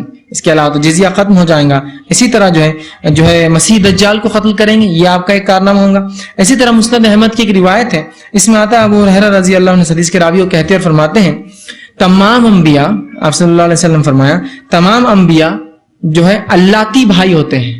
اللاتی بھائی مطلب یہ کہ باپ شریک بھائی, ماں الگ ہو اور باپ ایک ہو, اس کو بولتے ہیں اللاتی بھائی. بھائیوں کی قسم ہوتی ہے, اللاتی اور اخیاتی, 2 قسم کے بھائی ہوتے ہیں. ایک حقیقی بھائی ہوتا ہے, مطلب ایک ماں اور ایک باپ سے جو بچے پیدا ہوتے ہیں, اور ایک ہوتا ہے بھائی اللاتی, مطلب باپ ایک ہوتا ہے, ماں ایک سے زیادہ ہوتی ہے. اور ایک ہوتا ہے اخیاتی, کہ جس میں جو ہے باپ الگ ہوتا ہے, ماں ایک ہوتی ہے.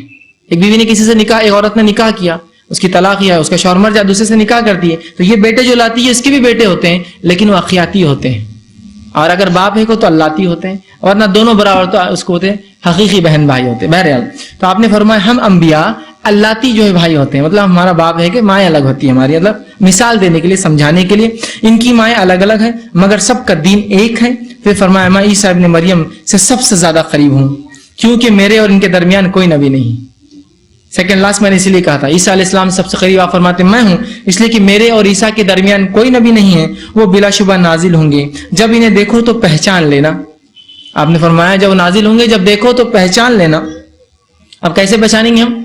جب پڑھیں گے, مطالعہ کریں گے, صفتیں معلوم ہوں گی تو پہچان مل لیں گی. اور پھر درمیان خد سرخ اور سفید مائل رنگ کے ہوں گے, ان کے اوپر ہلکے ہلکے زرد رنگ کے 2 کپڑے ہوں گے, ان کے سر سے پانی کی قطرے ٹپکتے ہوئے معلوم ہوں گے مگر ان کا سر گیلا نہیں ہوگا. وہ صلیب کے ٹکڑے ٹکڑے کر دیں گے, خنزیر کو قتل کر دیں گے, جزیہ ختم کر دیں گے اور لوگوں کو اسلام کی طرف دعوت دیں گے. اللہ تعالیٰ ان کے دور میں سوائے اسلام کے تمام مذاہب کو ختم کر دیں گا. ان کے عہد میں اللہ تعالیٰ مسیح دجال کو ہلاک کریں گا اور زمین میں امن و امان کا دورہ, حتیٰ کہ شیر اونٹوں کے ساتھ رہیں گا. پھر فرمایا چیتا گایوں کے ساتھ رہیں گا, اور فرمایا بھیڑیا بکریوں کے ساتھ رہیں گا. مطلب اتنا امن و امان کہ اتنا امان کہ جانور بھی آپس میں نہیں لڑیں گے, انسان تو دور کی بات ہے, کہ اونٹ اور شیر ساتھ رہیں گے, اور چیتا اور گائے بھیڑ جو ہوتے ہیں ہمارے وہ ساتھ رہیں گے, اور بھیڑیا اور بکری یہ بالکل اپوزٹ ہوتے ہیں, دوسرے کے دشمن ہیں. بھیڑیا کھا جاتا ہے بکریوں کو, یہ دونوں ساتھ رہیں گے. پھر آپ فرماتے آگے اتنا امن و امان, اور پھر آگے فرمایا کہ ساتھ اکٹھے چریں گے, بچے سانپوں سے کھیلیں گے. بچے جو ہے سانپ اگر کوئی دکھا تو پکڑ لیں گے, اس لیے کہ تمام زہریلی چیزوں کا اللہ زہر ختم کر دیں گا. تو بچے سانپوں سے کھیلیں گے مگر وہ انہیں کوئی نقصان نہیں پہنچا سکتے سانپ. پھر آگے فرماتے ہیں ان کی حکومت 40 برس چلیں گی. تو عیسیٰ علیہ السلام دنیا میں کتنے دن امن و امان اور عدل کے ساتھ حکومت کریں گے؟ 40 سال. آپ فرماتے ہیں ان کی حکومت برس تک رہیں گی, پھر وہ وفات پا جائیں گے. تو عیسیٰ علیہ السلام دنیا کے آنے کے بعد کتنے سال جئیں گے؟ 40 سال, 40 ایئرس. ٹھیک ہے, اور اس کے بعد اللہ تعالیٰ ان کو وفات پائیں گے اور مسلمان ان کی نماز جنازہ ادا کریں گے. ٹھیک, تو یہ تھا کچھ حالات کہ عیسیٰ علیہ السلام کے آنے کا اتنے اچھے حالات, اتنا امن و امان, زہریلے جانوروں کا زہر ختم, شکاری جانور شکار چھوڑ دیں گے. اب آپ یہ پوچھیں گے وہ کیا کھائیں گے؟ وہ اللہ عالم, میں نہیں جانتا ہوں وہ کیا کھائیں گے. یہ سب معاملہ غائب کا ہے, سمجھتے ہیں بات کہ سب غائب کا معاملہ ہے. مطلب یہ وہ باتیں ہیں جو ہونے والی ہیں, ہم نہیں جانتے کیسی ہوں گی. ٹھیک ہے بہرحال, تو اس طرح کا خوشحالی والا دور 40 سال امن و امان آ جائیں. اسی طرح آپ صلی اللہ علیہ وسلم نے ابن ماجہ کی ایک روایت میں اور تفصیلات بیان کی کہ عیسیٰ علیہ السلام کے دورہ کیسا ہوگا. آپ نے فرمایا, ابو امامہ باہلی رضی اللہ عنہ حدیث کے راوی کہتے ہیں اور بیان فرماتے ہیں, عیسیٰ ابن مریم میری امت میں عادل, حاکم اور انصاف اور امن و امان پر کریں تشریف لائیں گے. وہ صلیب کے ٹکڑے کر دیں گے, خنزیر کو ہلاک کریں گے, جزیہ ختم کر دیں گے, صدقہ ترک کر دیں گے. مطلب کوئی صدقہ لے گا ہی نہیں تو صدقہ لینا بھی بند کر دیں گے انہوں کہ ضرورت نہیں لینے کی, اس لیے کوئی لینے والا نہیں ہوگا بیت المال سے. آگے فرمایا, بکریاں اور اونٹوں کی زکوٰۃ نہیں لی جائیں گی. اتنا مال ہوگا کہ زکوٰۃ کوئی لے گا نہیں تو بند کر دینا پڑے گا. اور فرمایا, آپس کی دشمنی اور بغض اٹھا لیا جائے گا. کوئی انسان دوسرے سے نفرت اور بغض نہیں کرے گا, کوئی دشمنی نہیں, سب ایک دوسرے کو معاف کر دیں گے, اٹھا لیا جائے گا. ہر ایک جو ہے ڈنگ والا جانور کے ڈنگ نکال دیے جائیں گے, مطلب ان کا زہر ختم ہو جائے گا. تو بچے سانپ سے کھیلیں گے جو روایت اس سے پہلے. پھر فرمایا, حتیٰ کہ بچہ سانپ کے منہ میں ہاتھ ڈالے گا اور وہ اسے کوئی نقصان نہیں پہنچائے گا. مطلب بڑے سانپ جو اس قسم کے ہوتے ہیں منہ میں ہاتھ ڈالیں گا, سانپ اسے کچھ نہیں کرے گا. چھوٹی بچی شیر کے ساتھ کھیلیں گی. آپ فرماتے ہیں کہ چھوٹے بچے جا کے شیر کو پکڑ لیں گے, اس کے ساتھ کھیلیں گے. اور بچی خاص طور سے لفظ ہے, لڑکیاں تو اور ڈرتی جانوروں سے, لیکن اتنا امن و امان ہوگا, خوف ختم ہو جائے گا, دشمنی ختم, بغض ختم, لڑائی جھگڑا ختم, حتیٰ کہ جانور ایک دوسرے پہ حملہ نہیں کریں گے. تو بچی جو ہے شیر کے ساتھ کھیلیں گی, بھیڑیاں بکریوں کے ساتھ اس طرح رہیں گا جیسے وہ محض انہی کا ایک ساتھی ہے, اور اس طرح سے گھومیں گا. پھر فرماتے ہیں, زمین امن و سلامتی سے اس طرح بھر جائیں گی جس طرح جو ہے برتن پانی سے بھرا ہوا ہوتا. مکمل طور سے امن و امان کا ایک دور. سب لوگ ایک ہی کلمے پر متفق ہوں گے اور اللہ کے سوا کسی کی عبادت نہیں کی جائیں گی. جنگ و جدال ختم ہو جائیں گے, جنگ بھی نہیں ہوں گے اس لیے کہ اب کوئی مسلمان کے علاوہ بچا ہی نہیں ہوگا. قریش کی حکومت ختم ہو جائیں گی. زمین چاندی کے ایک برتن جیسی ہو جائے, اتنی پاک اور شفاف, جیسے چاندی کا برتن ہوتا ہے نا, آپ اس کو دھو دیں چمکتا ہے, تو زمین چاندی کی طرح گناہوں سے برائی سے پاک ہو جائیں گی. یہ اپنی پیداوار اس طرح دیں گی جس طرح آدم کے عہد میں دیتی تھی. زمین ایسی پیداواریں نکالیں گی, ایسا غلہ اگائیں گی جیسا آدم علیہ السلام کے زمانے میں غلہ اگتا تھا. مطلب نہ صرف یہ ظاہری بلکہ ہر طرح سے زمین پاک ہو جائیں گی. تو اتنا غلہ دیں گی زمین کہ جیسا آدم علیہ السلام کے زمانے میں جو غلہ اگاتی تھی, عہد میں دیتی تھی, حتیٰ کہ کئی لوگ انگور کے ایک گچھے پر اکٹھا ہو جائیں گے, اتفاق کریں گے. مطلب انگور کا ایک گچھا زمین اتنی اچھی پیداوار دیں گی کہ اگر انسان ایک گچھے پہ کئی لوگ جمع ہو جائے تو اتفاق کر لیں گے, مطلب کھا کر بچ جائیں گا, پر جائیں گا. مطلب اتنی پیداوار, اتنی اچھی پیداوار کہ ایک گچھا انگور کا اتنا بڑا ہوگا کہ کئی لوگ مل کے کھانے کے بعد بھی وہ خوشا ختم نہیں ہوگا. اتنی پیداوار اور اتنی زبردست اور اچھی پیداوار. پھر آگے آپ فرماتے ہیں, انگور کے ایک گچھے پر اکتفا ہوں گے تو ایک ہی گچھا ان سب کو شکم جو ہے سیر کر دے گا, کھا کر پورا ہو جائے گا. اسی طرح بہت سے لوگ ایک انار پر اکٹھے ہو جائیں گے, ایک انار پر مل جائیں گے اور انار کھائیں گے تو ایک انار ان کے لیے کافی ہو جائے گا, سب سیر کر دیں گا. اور ایک روایت میں آتا, انار اتنا بڑا ہوگا کہ اگر بارش تیز ہوں گی تو وہ انار کی چھلکی کے اندر جا کے رک جائیں گے کہ بارش جانے کے بعد نکلیں گے باہر. اتنا بڑا انار کہ ایک انسان اگر بارش تیز ہوگی اس کے اندر جا کے پناہ لیں گا, بارش ختم ہونے کے بعد باہر نکلیں گا, اکتفا کریں گے اور وہ انار ان کے لیے کافی ہو جائیں گا ہوں گی. اور آپ فرماتے, بیل کی قیمت بہت تھوڑی ہو جائیں گی, مطلب جانور بہت سستے ہو جائیں, بیل کی قیمت بڑی تھوڑی ہو جائیں گی. اور گھوڑا چند درہم میں ہوگا. گھوڑا بہت قیمتی چیز ہوتی ہے, یاد رکھیں. اچھے گھوڑے آپ اگر جانتے ہو لوگ گھوڑوں کے تعلق سے, تو اچھے گھوڑے آپ کی قیمتی کاروں سے مہنگے آتے ہیں آج بھی. اچھی نسل کے گھوڑے جو لاکھوں کروڑوں روپے میں بھی ہوتے ہیں, کوئی معمولی ان کی قیمتیں نہیں ہوتی. تو گھوڑا جو ہے چند درہم, اور درہم یہ بہت چھوٹی رقم ہوتی تھی. آپ صلی اللہ علیہ وسلم کے دور میں چاندی کا سکہ درہم اور سونے کا سکہ دینار ہوتا تھا. تو دینار میں بھی نہیں, صرف درہم, مطلب کوڑی و مول مل جائیں گا آپ کو ایک گھوڑا, اور ایک بیل بڑا سستا آپ کو مل جائے گا, مطلب آسانی سے جانور مہیا ہو جائیں گے. ٹھیک ہے. اور آپس میں بغض ختم کر دیا جائے گا, حسد اور کینہ دلوں سے مٹا دیا جائے گا. ٹھیک ہے. تو یہ کچھ حالات تھے جو عیسیٰ علیہ الصلوۃ والسلام جب ایک سچے حکمراں, جب عادل حکمراں اور اللہ اور اس کے رسول کی جو تعلیمات. اچھا ایک بات یہاں یاد رکھیے, بہت سے لوگ یہ سوال کرتے ہیں عیسیٰ علیہ السلام جب آئیں گے تو وہ جو ہے کیا نئی شریعت لائیں گے؟ تو یاد رکھیے عیسیٰ علیہ الصلوۃ والسلام جب دنیا میں آئیں گے کوئی نئی شریعت نہیں لائیں گے, وہ شریعت محمدی پر ہی اس کو ہی جاری رکھیں گے اور اسی پر جو یاد رکھیے عمل کریں گے. اور یہ اس امت کا فضل ہے, اس کی فضیلت ہے کہ بڑے بڑے انبیاؤں نے یہ دعا کی تھی کہ اللہ اس امت میں ہم کو شامل کرنا. بہرحال لیکن اس میں سے علماء لکھتے ہیں عیسیٰ علیہ السلام کی دعا اللہ نے قبول کی تھی, جو تب بھی رہے, اپنے دور کے نبی بھی رہے, اور اس امت کے آپ صلی اللہ علیہ وسلم کے امتی ہونے کا شرف بھی آپ کو ملے گا. یہ ایک نبی. اسی طرح ایک روایت آتی ہے کہ دانیال علیہ السلام نے اللہ سے دعا کی تھی کہ مجھے اس امت کا شر بخشے، لیکن ظاہر سے ان کا زمانہ دور تھا، تو ایک دعا کی تھی اللہ کم از کم امت مسلمہ مجھے دفنائے اگر مر جاؤں تو ایک واقعہ آتا ہے بہرحال تاریخ عمر ابن خطاب رضی اللہ عنہ کے دور میں، جب مسلمانوں نے ایران پر حملہ کیا تو ایران پر ایک جو ہے خبر ملی، کھدائی کے دوران خبر ملی، خبر میں سے ایک انسان نکلا جو مکمل جسم کے ساتھ تھا، بالکل صحیح سلامت. جب نکلی تو آپ بتایا گیا، اور اس کے پاس ایک تختی تھی، اس پہ لکھا تھا یہ بنی اسرائیل کے نبی دانیال کی خبر ہے، اس لیے کہ بنی اسرائیل کے نبی دانیال کے تعلق سے تاریخی واقعہ ہے. بائبل کے مطابق آپ بابل شہر میں تھے، مطلب آپ جو بنی اسرائیل کو بختہ نظر پکڑ کے لایا تھا اور غلام بنا کر جو ہے بابل میں رکھا تھا، تب یہ نبی بن کر بابل میں بھیجے گئے تھے. وہیں نکلی تھی، لکھا تھا یہ اللہ کے رسول دانیال کی قبر ہے، ان کو دفنایا گیا تھا وہاں. اس کے بعد جو ہے جب عمر ابن خطاب رضی اللہ عنہ کو بتایا گیا، آپ نے کہا ٹھیک ہے رات میں جو ہے 13 خبریں کھودو، کیونکہ آپ جانتے تھے یہ امت کیا کرنے والی بعد میں. کہا 13 خبریں کھودو اور چھپکے سے ایک میں ڈال دینا لے جا کر، سمجھے. تو دانیال علیہ السلام نے، بہرحال یہ بات حدیث کی نہیں تھی، یہ ایک تاریخی روایت جو علامہ ابن کثیر لکھتے ہیں کہ انہوں نے بھی دعا کی تھی. تو ان کو زندگی تو نہ ملی اس امت کی، لیکن تدفین اس امت نے کی کہ عمر ابن خطاب کے زمانے میں مسلمانوں کے وقت میں وہ نکلے اور پھر مسلمانوں کی تدفین کی. بہرحال تو اس امت کا یہ شرف ہے، یاد رکھیے یہ خصوصیت ہے اس امت کی. بس ضرورت اس کی کہ امت سمجھے کہ ان کی کیا خصوصیت ہے اور کس نبی کے وہ پیروکار ہے، اور اس نبی کی اتباع کرے. کہ انبیاء خواہش کر رہے کہ اس نبی کی اتباع میں ہم آئے، اور انبیاء خواہش کر رہے کہ اگر ہم اتباع میں نہ آئے تو کم از کم میت تدفین تو یہ امت کرے. تو اس امت کی فضیلت، اس نبی کی فضیلت اور اس کا شرف، اس کی افضلیت سمجھے اور اس کے اللہ و دین اور شریعت پر متبع ہونے کی ہم کوشش کریں، یہ اصل چیز ہے. اسی طرح ابو ہریرہ رضی اللہ عنہ اس حدیث کے راوی ہیں، مسند الفردوس کی روایت ہے، آپ فرماتے اور کہتے ہیں مسیح علیہ السلام کی آمد کے بعد زندگی گزارنے والوں کو مبارک ہو.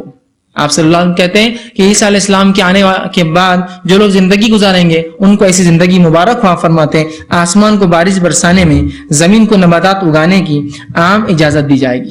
اللہ آسمان کو خوب، بس جب دل والا بارش برس رہی ہے، جب ضرورت ہے بارش برسیں گی، اور خوب زمین سے نباتات، پیڑ پودے، ہریالی اگیں گی، دے دی جائے گی. حتیٰ کہ آپ کسی صاف پتھر پر بھی کوئی جو ہے بیج ڈال دیں گے تو وہ بھی اگ جائیں گا. اس نے فرمایا اتنی بارش اور اتنی اچھی بارش کہ اگر ایک صاف پتھر ہے، پورا ایک دم سپاٹ پتھر، اس پہ ایک بیج ڈال دو گے، بارش اتنی کوالٹی ہوں گی کہ اس پہ بھی جھاڑ اگ جائیں گا.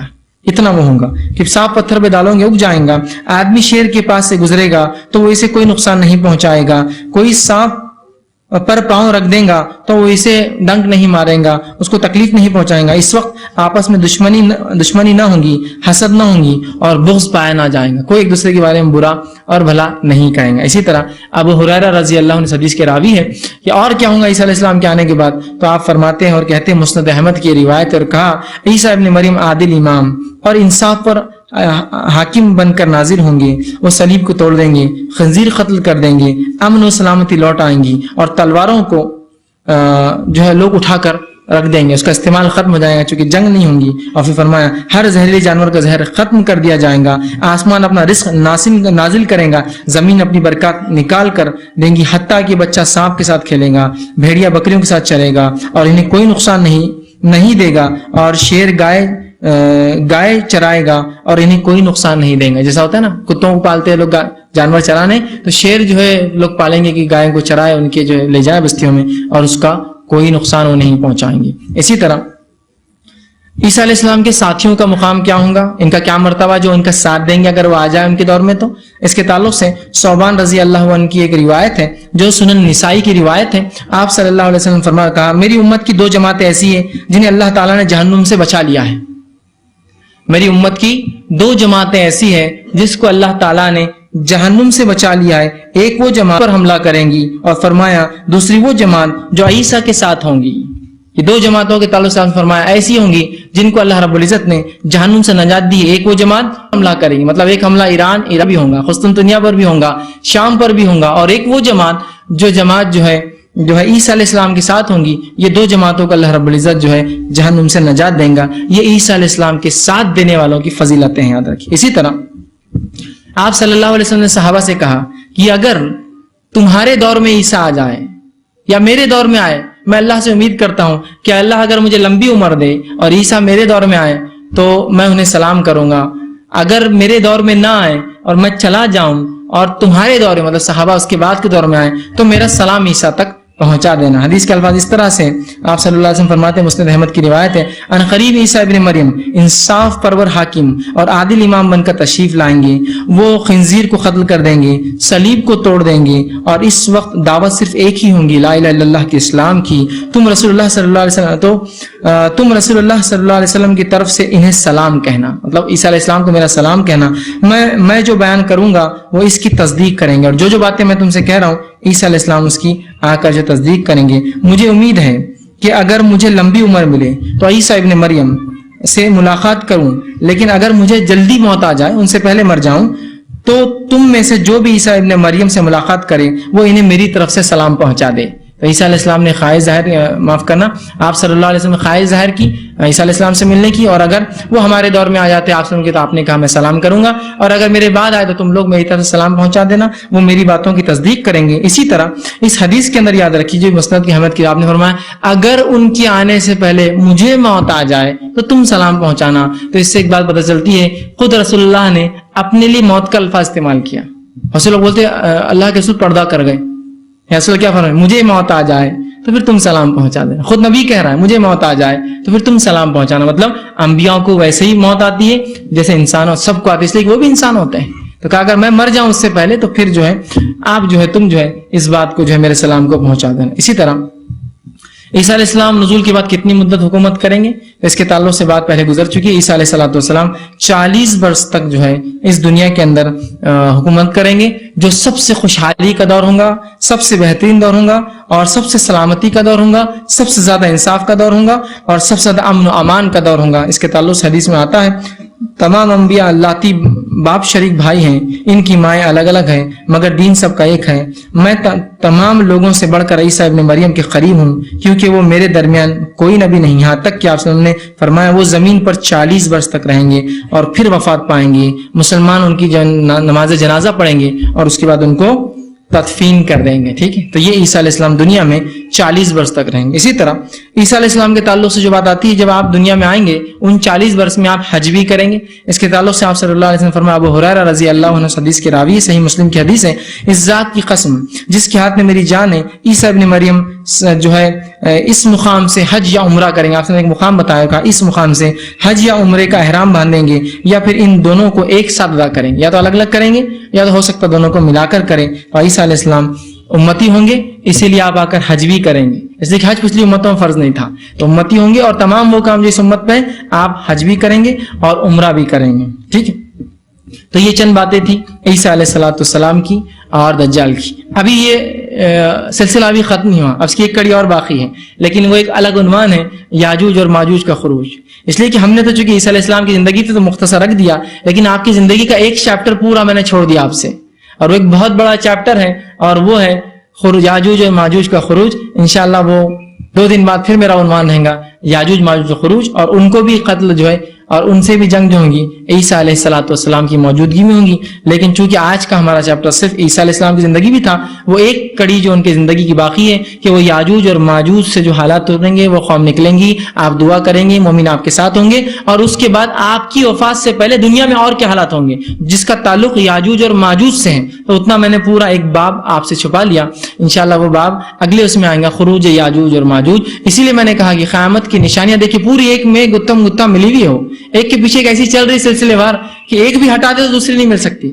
تو جو لوگ دعوے دار ہیں وہ ان کے دعووں کو حدیث چیلنج کر رہی ہے کہ مہدی ہے تو پھر عیسیٰ کہاں ہے, عیسیٰ ہے تو دجال کہاں ہے, دجال ہے تو عیسیٰ کہاں ہے, عیسیٰ ہے تو یاجوج ماجوج کہاں ہے. بھائی لاؤ نا یہ سب ایک ہی وقت میں اور کم و بیش 40-50 سال کے وقفے میں ہو رہا ہے. سب ان کے 7 سال, ان کے 40 سال, 47 سال کے وقفے میں تمام چیزیں ہونا ہے, یا ان کے 7 سال خود یہ 40 سال میں ہو سکتا ہے انکلوڈیڈ ہو, یا 2-4 سال آگے اس کے بعد 3-4 سال ان کے ساتھ ہو, ایک دوسرے سے لیپ کر جائے. تو یہ کم و بیش 50 سال میں اتنی علامتیں آنا ہے. تو بھائی وہ علامتیں کہاں ہیں؟ تو یاجوج ماجوج کا خروج یہ عیسیٰ علیہ السلام کی زندگی میں ہوگا, اور آپ جو اللہ سے دعا کریں گے, اور بہرحال ان کی کیفیت حالات ہے, وہ ایک پورا باب ہے جو میں نے چھپا لیا. بس ہم عیسیٰ علیہ السلام کی زندگی, بس وہ جنگ کے بعد آپ جو حج کریں گے اور اس کے بعد وفات پائیں گے, اور اس کے بعد امت مسلمہ جنازے کی نماز پڑھیں گی اور آپ کی تدفین کر دیں گے انشاءاللہ. بقیہ جو ایک زندگی کا حصہ ہے, ایک باب ہے, انشاءاللہ ہم خروج جو ہے یاجوج اور ماجوج کے خروج اس باب میں انشاءاللہ دیکھیں گے. آئیے آگے عیسیٰ علیہ السلام کے بارے میں عیسائیوں کا کیا عقیدہ وہ بھی مختصر رکھ دیتا ہوں کہ ان کا عقیدہ کیا ہے. ٹھیک ہے, یہ تو ہمارا عقیدہ تھا, ہم سوچتے ہیں نیکسٹ کمنگ کا. میں اس کی بات نہیں کر رہا ہوں کہ عیسائی آج کیا عقیدہ رکھتے ہیں, ان کے اگلے آنے کے بارے میں ان کا کیا عقیدہ وہ رکھ رہا ہوں میں. ان کے پاس بھی ایک عقیدہ ہے کہ عیسیٰ علیہ السلام قیامت سے پہلے پھر آئیں گے, ان کے پاس بھی عقیدہ ہے. ہمارا عقیدہ ہے کہ وہ اٹھائے گئے زندہ اور زندہ آئیں گے. ان کا عقیدہ ہے کہ نہیں, یہاں مرے تھے, اٹھائے گئے اور اس کے بعد 3 دن زندہ رہے دنیا میں, پھر آسمان پہ گئے, پھر آسمان سے پھر آئیں گے. ہم کہتے نہیں, زندہ ہی گئے اور زندہ ہی آئیں گے. ٹھیک ہے, تو بہرحال نزول عیسیٰ کے بارے میں جو عیسائیوں کا عقیدہ ہے وہ یہ ہے کہ اہل کتاب جو ہے ان کے اندر 2 مسیحوں کا تصور ہے, ان کے پاس 2 مسیح آئیں گے تصور ہے. ایک مسیح, میں اہل کتاب میں سے بالخصوص عیسائیوں کی بات کر رہا ہوں, یہودیوں کا نہیں, ان کا میں الگ سے رکھتا ہوں. عیسائیوں میں عقیدہ ہے کہ 2 مسیح آئیں گے, ایک مسیح عیسیٰ ابن مریم, دوسرا مسیحی دجال. یہ دونوں کا عقیدہ رکھتا ہے. یہ عقیدہ رکھتا ہے کہ عیسیٰ حق ہے, دجال شر اور باطل اور آزمائش ہوں گی. ان کے پاس بھی یہی عقیدہ ہے. اس کے بعد جو ہے وہ گمراہی کا مسیح اور یہ ہدایت کا مسیح وہ کہتے ہیں. وہ مسیح ہدایہ, یہ مسیح گمراہی. ٹھیک ہے, تو یہ دو. اسی طرح عیسائیوں کا عقیدہ ہے کہ اللہ عیسیٰ علیہ السلام اللہ کے جو ہے بیٹے ہیں, جہاں وہ یہ عقیدہ رکھتے ہیں کہ وہ آئیں گے اور 2 مسیح آئیں گے, ایک دجال اور ایک عیسیٰ, اور عیسیٰ علیہ السلام اس کو ماریں گے. تو یہ عقیدہ رکھتے ہیں کہ اللہ کے بیٹے ہیں, جبکہ مسلمان یہ عقیدہ نہیں رکھتے. دوسرا عقیدہ رکھتے ہیں کہ وہ یہودیوں نے عیسیٰ علیہ السلام کو قتل کیا, ہم یہاں ان سے فرق کرتے ہیں اور ہم کہتے ہیں قتل نہیں کیا.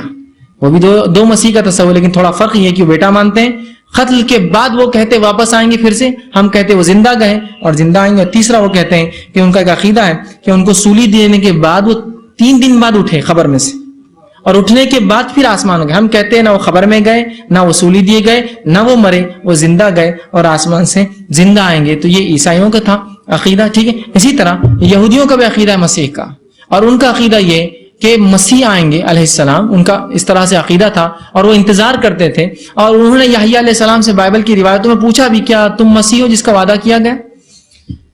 تو یحییٰ علیہ السلام نے کہا کہ بھائی میں تو وہ مسیح نہیں ہوں. ٹھیک, لیکن جب عیسیٰ علیہ السلام آئے, جو کہ ان کو وعدہ کردہ مسیح تھے ان کی یاد رکھی, جب آئے تو انہوں نے اس کا انکار کر دیا. عیسیٰ علیہ السلام کا انکار کر دیا اور عیسیٰ کو دجال ٹھہرایا انہوں نے. اور اب ایک مسیح کا وہ انتظار کرتے ہیں جو مسیح دجال ہے, لیکن ان کے لیے وہ ان کا رہنما اور رہبر اور لیڈر ہے. آپ بات سمجھ رہے ہیں کہ جو مسیح ان کو دیا گیا تھا عیسیٰ علیہ السلام, اس کو تو انکار کر بیٹھے, اس کو مسیح دجال قرار دے دیا.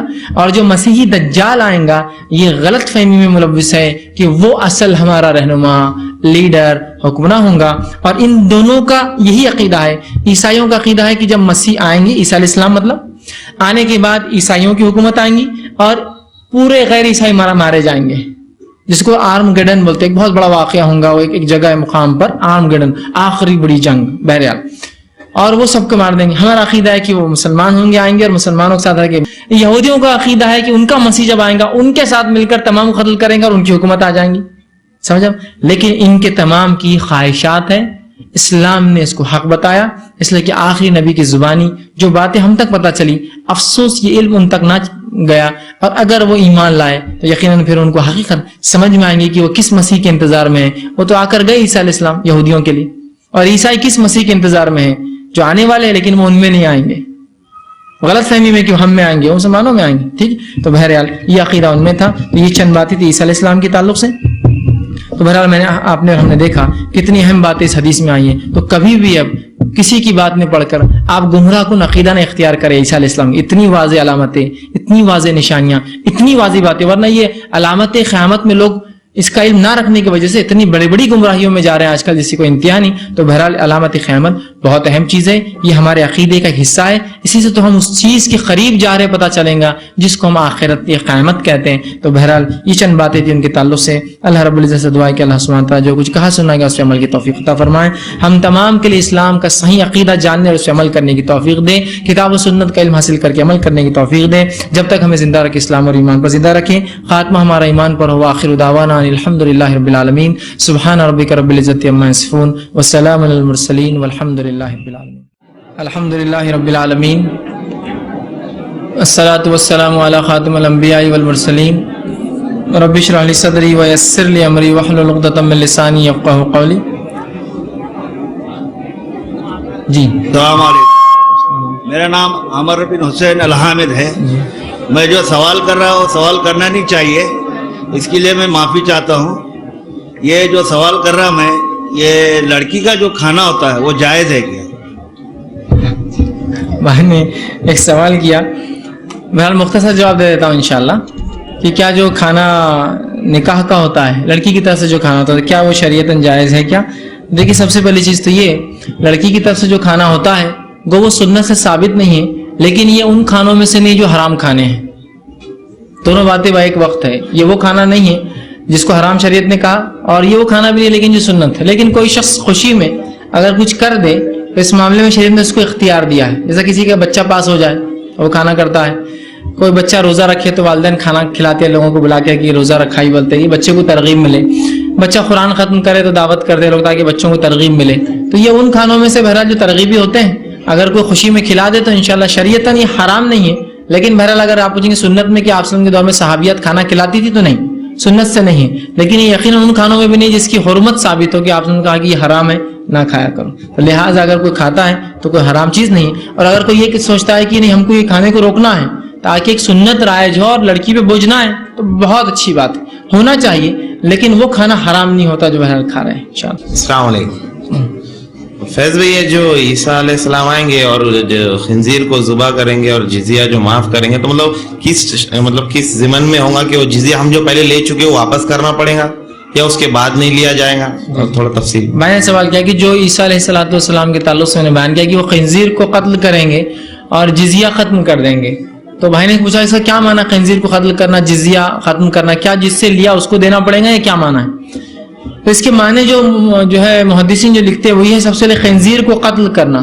یہ اس معنی میں کہ خنزیر ایک ایسا جانور ہے جو کم و بیش تمام شریعتوں میں حرام رہا. قرآن میں اللہ رب العزت نے اس کو 4 مرتبہ اس کے حرمت کے تعلق سے کہا کہ لحم الخنزیر کا لفظ استعمال کیا کہ حرام ہے تم پر جو ہے مردار گوشت، خون اور سور کا گوشت. لحم الخنزیر کا لفظ 4 بار استعمال کیا قرآن نے. ٹھیک. اور اس کے علاوہ بائبل جو آج کی موجودہ بائبل ہے جو اس یہودی کتابیں اور عیسائی کتابیں اس میں بھی یہ گوشت کو حرام قرار دیا گیا. ہندو مذاہب کے اندر بھی خنزیر یا سور کو ہاتھ لگانا ممنوع ہے. اسی طرح بدھ مذہب میں تو بہرحال خنزیر کو رکھنا، پالنا یا اس کو سنبھالنا، اس کو ہاتھ لگانا ہوا. تو کہوں بھی دنیا کے ہر مذہب کے اندر اس جانور کی کراہت رہی ہے. اب کیوں اس طرح سے؟ یہ اللہ کی مخلوق ہے حالانکہ، واللہ عالم. ہم اس کی غائب کے علم کے اللہ کے علم کے تعلق سے نہیں جانتے. ظاہراً تو یہ پتہ چلتا ہے رب نے منع کر دیا، ہم اس کو منع کر دیں. اور اس کے علاوہ بہت سارے بیماریاں اور امراض اس کے گوشت کھانے سے اور اس کے پالنے سے، اس کی صحبت میں رہنے سے، اس کے ساتھ رہنے سے انسانوں کو بہرحال ہوتی ہے. تو عیسیٰ علیہ السلام آ کر اس کو ختم کریں گے. اس کا ایک معنی یہ ہو سکتا ہے کہ غلاظت کو، برائی کو ختم کریں گے. اس کا ایک معنی ہوتا ہے کہ اس برے جانور کو ختم کریں گے. اس کا ایک معنی یہ ہو سکتا ہے کہ حرام جانور یا ایسے جانور جو حلال نہ ہو اس کو ختم کریں گے.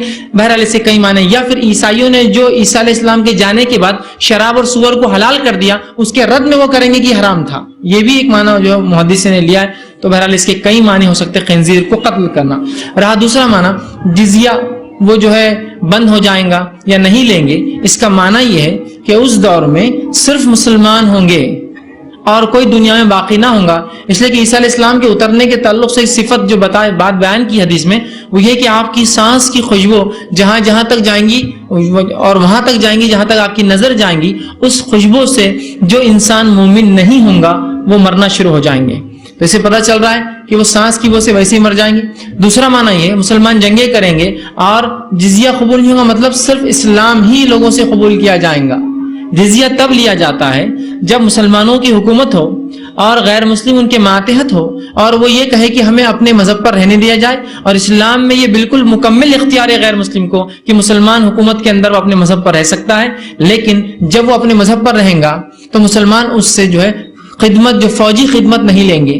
تو فوجی خدمت نہیں لیں گے تو اس کی حفاظت کے لیے اسے ایک ٹیکس لیں گے. اس کو جزیہ کہا جاتا ہے. اب جزیے کے تعلق سے غلط فہمی ہوتی ہے، اضافہ کر دیتا ہوں. بہت سے لوگ جزیہ بہت ظالمانہ وہ تھا اور یہ ٹیکس تھا وہ ٹیکس طلائع علم ہوتے ہیں.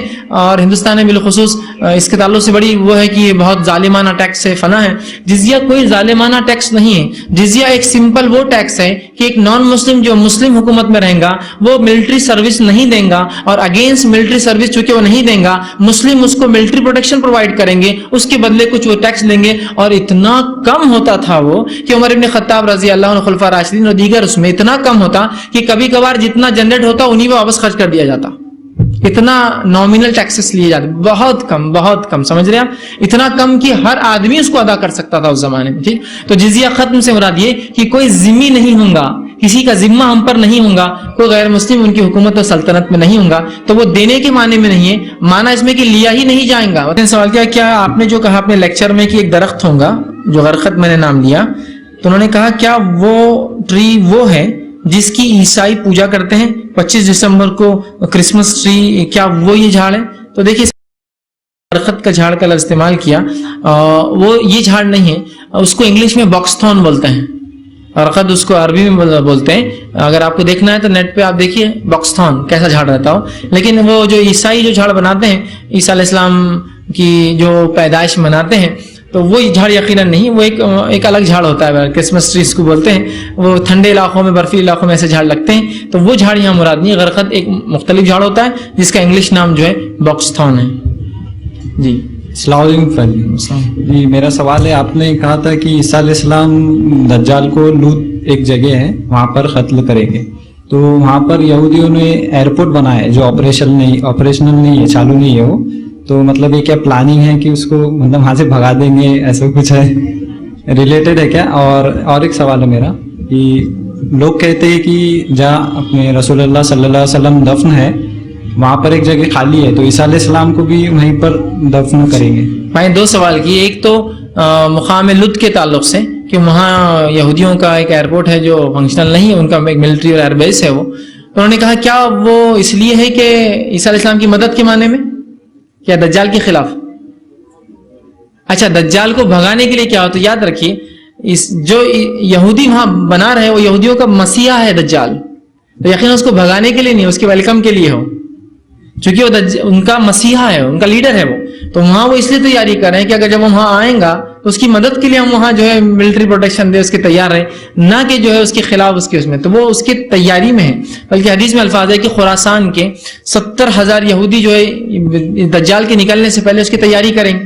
بہت سے ایسے فرقے ہیں یہودیوں کے جو اس کی عبادت بھی کرتے ہیں, یا عیسائیوں میں جو اس کی عبادت کرتے ہیں, تو ان کے لیے مسیح کا درجہ رکھتا ہے, وہ ان کا ایک آنے والا لیڈر ہے, وہ یاد رکھیے ایک بہت اہم شخصیت ہے, تو ان کے نزدیک ان کا لیڈر ہے, ہمارے نزدیک وہ دجال جو ہے وہ ایک بہت بڑا فتنہ ہے, یاد رکھیے, ٹھیک ہے, تو وہ اس کے بچانے کے لیے نہ کہ اس کے خلاف. دوسرا سوال بھائی نے کیا, جب عیسیٰ علیہ السلام انتقال کر جائیں گے تو انہوں نے سنا ہے کہ ایک جگہ جو آپ صلی اللہ علیہ وسلم کے جو مزار مبارک ہے وہاں ایک جگہ باقی ہے, تو کیا عیسیٰ علیہ السلام وہاں تدفین ہوں گے؟ بہرحال واللہ عالم, اس تعلق سے کوئی تفصیلات نہیں ملتی ہے, اس تعلق سے کوئی تفصیلات نہیں ملتی. جو بات ہمیں پتہ ہے وہ یہ ہے کہ نبی اکرم صلی اللہ علیہ وسلم جہاں تدفین ہوئے تھے, جہاں مدفون ہیں, ٹھیک ہے, وہاں وہ مائی عائشہ رضی اللہ عنہا کا حجرہ تھا, ٹھیک ہے, آپ کا ایک روم تھا. نبی اکرم صلی اللہ علیہ وسلم جب انتقال کر گئے تو صحابہ نے سوچا کہ آپ کو لے کر بیت المقدس جائیں, اس لیے کہ انبیاء کی خبریں وہاں ہیں. اس پر جو ہے حضرت ابوبکر صدیق رضی اللہ عنہ نے فرمایا کہ اللہ کے رسول کو میں نے کہتے سنا تھا نبی جہاں انتقال کرتا ہے وہیں تدفین ہوتی, تو لہٰذا آپ صلی اللہ علیہ وسلم مائی عائشہ کے حجرے میں انتقال کر گئے تھے, آپ کو وہیں تدفین کیا گیا. آپ کا حجرہ بہت چھوٹا تھا. اس کے بعد آپ کے والد 2.25 سال کے بعد ہی انتقال کر گئے ابوبکر صدیق. ابوبکر صدیق نے گزارش کی کہ میں یہاں مدفون ہونا چاہتا ہوں, بیٹی نے اجازت دی اور ان کو تدفین کر دیا گیا. اب اس حجرے میں ایک ہی جگہ تھی باقی, وہ اتنا چھوٹا روم تھا کہ 2 تدفین کے بعد تیسرے کی بس ایک جگہ تھی. اس پر پھر مائی عائشہ نے سوچا یہاں میں تدفین ہوں گی, تاکہ ایک طرف شوہر دوسری طرف باپ رہے میرے. لیکن اس کے بعد وہ کہتی ہے کہ جب عمر ابن خطاب کو شہید کیا گیا تو انہوں نے گزارش بھیجی اور کہا کہ عمر ابن خطاب گزارش کرتا ہے آپ سے کہ اگر آپ اجازت دے تو میں وہاں مدفون ہو جاؤں, مجھے وہاں تدفین کیا جائے. انہوں نے کہا کہ اب عمر ابن خطاب کی میں اس گزارش کو ٹال نہ سکی اور اجازت دے دیا. تو وہ روم میں 3 کی ہی جگہ تھی, ویسے چوتھا نہیں آ سکا. پھر حضرت عائشہ کی خبر پھر دوسری طرف ہے, یاد رکھیے. اور اس کے بعد اسی کے احاطے کے اندر آج بھی جو ہے اتنا ہی حصہ گھرا ہوا ہے, واللہ عالم. لیکن ہم تفصیلات نہیں جانتے کیا ہوں گا, کس حال میں ہوں گا, لیکن ایسی کوئی صحیح حدیث نہیں ہے کہ عیسیٰ علیہ السلام وہیں مدفون ہوں گے. واللہ عالم, ہم نہیں جانتے کیا معاملہ ہوں گا اور کیا آپ کے حالات ہوں گے. آپ نے کہا تھا کہ دجال مکہ اور مدینہ میں نہیں آئے گا, تو کیا تمام مسلمان وہاں جا کر نہیں بچ سکتے؟ کسی نے انٹرنیٹ سے سوال کیا. تو دیکھیے سب سے پہلی چیز تو یہ کہ جب میں نے کہا مدینہ اور مکہ میں دجال نہیں آئیں گا تو کیا مسلمان سب وہاں جا کر نہیں بچ سکتے؟ تو دیکھیے اس معاملے میں کوئی جا کر بسنا چاہے بچنے کے لیے تو جا کر ضرور بسے, لیکن سب مسلمان کیسے وہاں بچ سکتے ہیں؟ یہ پاسبل نہیں ہے اور ممکن بھی نہیں ہے نا. حدیث میں ہے نا مختلف شہر ہوں گے, آپ صلی اللہ علیہ وسلم کے دور میں خود صحابہ مختلف علاقوں میں رہے, تو یہ ممکن نہیں. لیکن اگر کچھ لوگوں کو لگتا ہے کہ ہم دجال سے پناہ لینا چاہتے ہیں اور ایک اچھا شہر ہے اور اگر وہاں جا کر رہنے کی سہولت ہو تو میں کہوں بہت اچھی بات ہے, جائیے, اس شہر میں رہیے, وہ طیب ہے, اس میں نہ دجال داخل ہوں گا, نہ اس میں وبا آتی ہے, تو آپ بالکل جا کے رہیے, وہ آپ کی چوائس ہے. لیکن یہ تو امکان نہیں اور ممکن نہیں پوری انسانیت جا کے وہاں بس جائے, ورنہ اور وہ ظاہر سی بات ہے فزیکل اعتبار سے شہر ظاہر سی بات ہے زمینی علاقے اتنے چھوٹے ہیں کہ پوری انسانیت بسنا ممکن بھی نہیں, اور نہ ہی اتنے جو ہے زراعت پذیر اور اتنا پانی ہے کہ وہاں انسانیت رہ سکے, تو یہ ممکن نہیں ہے. بہرحال لیکن جو جا سکتا ہے وہ جائے تاکہ وہ اپنی حفاظت کے لیے یہ کر سکتا ہے. جی السلام علیکم. جی میرے 2 سوال تھے. ایک تو آپ نے دجال کے خروج کے وقت جو آپ نے مسیح دجال کے بارے میں یہ بتایا تھا کہ مسیح اس کو اس لیے کہا جاتا ہے کہ وہ پوری دنیا کا چکر لگائے گا یا اس کی ایک آنکھ جو ہے وہ بند رہے گی, تو عیسیٰ علیہ السلام کے ساتھ عیسائی مسیح کیوں لگاتے ہیں؟ اور دوسرا میرا سوال یہ تھا کہ آپ نے قیامت کی نشانیوں میں ایک نشانی یہ بھی بتائی تھی کہ کچھ لوگ آئیں گے اور کعبہ ڈھا دیں گے, تو پھر عیسیٰ علیہ السلام جو حج اور عمرے کے لیے جائیں گے تو وہ کہاں جائیں گے؟ میں نے 2 سوال کیے. ایک تو دونوں کو مسیح کیوں کہا جاتا ہے؟ دیکھیے وہ مسیح اس معنی میں ہے کہ وہ گھومے گا, اور یہ مسیح اس معنی میں ہے کہ وہ پیسیفائی کرے گا, چونکہ عربی زبان میں یہ سب معنی آتے ہیں مسیح کے, بہت سارے معنی. تو لیکن جب دجال کو لگیں گا تو ظاہر سے تو فتنہ ہے, تو اس کے خراب والے معنی لیے جائیں گے, اور جب عیسیٰ علیہ السلام کے لیے مسیح لگیں گا تو اس کے اچھے والے معنی لے آئیں گے, جس کا نام مسح ملنے کہتے ہیں, سر کا مسح کرو, تو رب کرنا ملنا کسی چیز کو, اور ایک معنی ہوتا گھومنا, ایک معنی ہوتا اس کی آنکھ بند ہے اس لیے کہا گیا, وہ لفظ کا معنی نہیں عربی, لیکن اس لیے علماء کہتے کہا گیا. تو دونوں کے لیے استعمال ہوتا ہے, لیکن دونوں کے لیے الگ معنی میں لیا جاتا ہے. ٹھیک. دوسرا آپ کا کیا سوال تھا؟ جی آپ نے یعنی اچھا قیامت سے پہلے میں نے کہا کہ عیسیٰ علیہ السلام حج اور عمرہ کریں گے, تو ایک نشانی یہ بھی میں نے رکھی تھی کہ کعبہ ڈھا دیا جائے گا.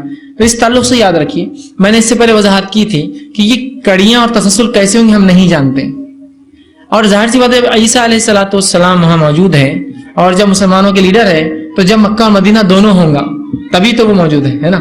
ظاہر سی بات ہے وہ چیز بھول نہیں سکتے, اور وہ خود حج کریں گے, مطلب تمام چیزیں جو حج کے لیے ضروری ہو تمام موجود ہوں گی.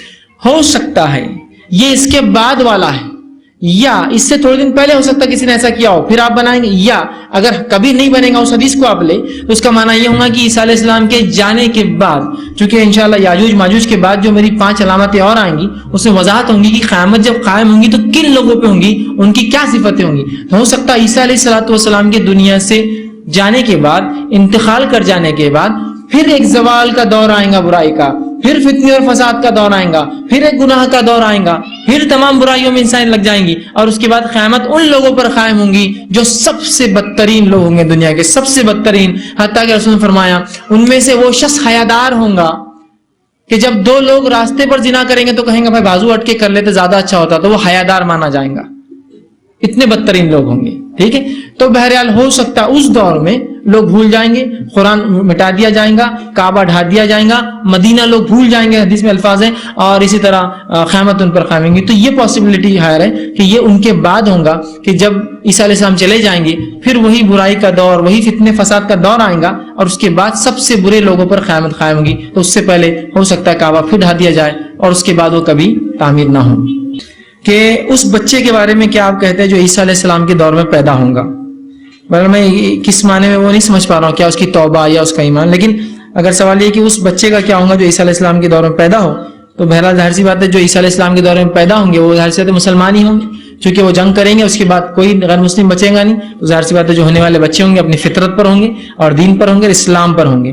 اگر معنی اس میں ہے کہ ان کی توبہ اور ان کا کیا معاملہ ہوگا, تو انشاءاللہ اگر عیسیٰ علیہ السلام کے دور میں ہے تو وہ گناہ گار ہوں گے ہی نہیں, کیونکہ جو معاشرہ اور ماحول ملیں گا ظاہر سی بات ہے اس کا اثر بچوں پہ رہے گا اور سماج کا اثر سب پہ رہتا. تو انشاءاللہ عزیز اس دور میں جو بچے ہوں گے وہ فطرت پر ہوں گے, اسلام اور دین پہ ہوں گے. رہا توبہ کا تو انشاءاللہ گناہ نہیں کریں گے. ہاں اس کے بعد کے دور میں جو لوگ آئیں گے ان کے گناہ اور ان کے معاملات پھر وہ آگے معاملہ سلسلہ ہم نہیں جانتے اس کے تعلق سے کیا حالات آئیں.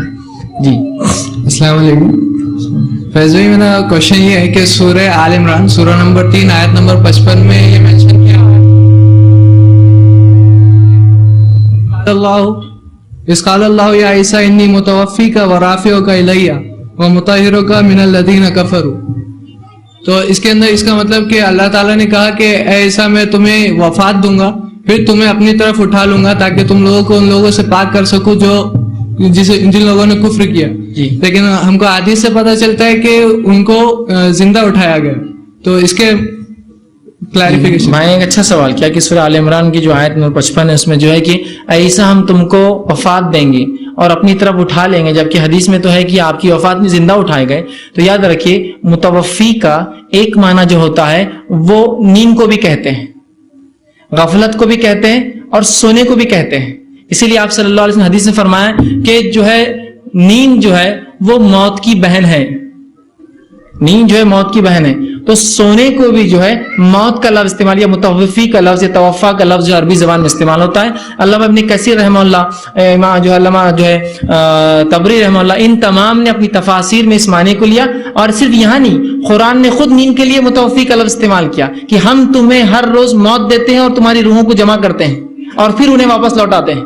تو یہاں متوفی کا لفظ سونے کے لیے استعمال ہوا ہے کہ ہم سوتے جب تم ہو تو تمہاری روحوں کو لیتے ہیں اور جب تم جاگتے ہو تو واپس لوٹا دیتے ہیں. تو متوفی کا ایک معنی ہوتا ہے سونا.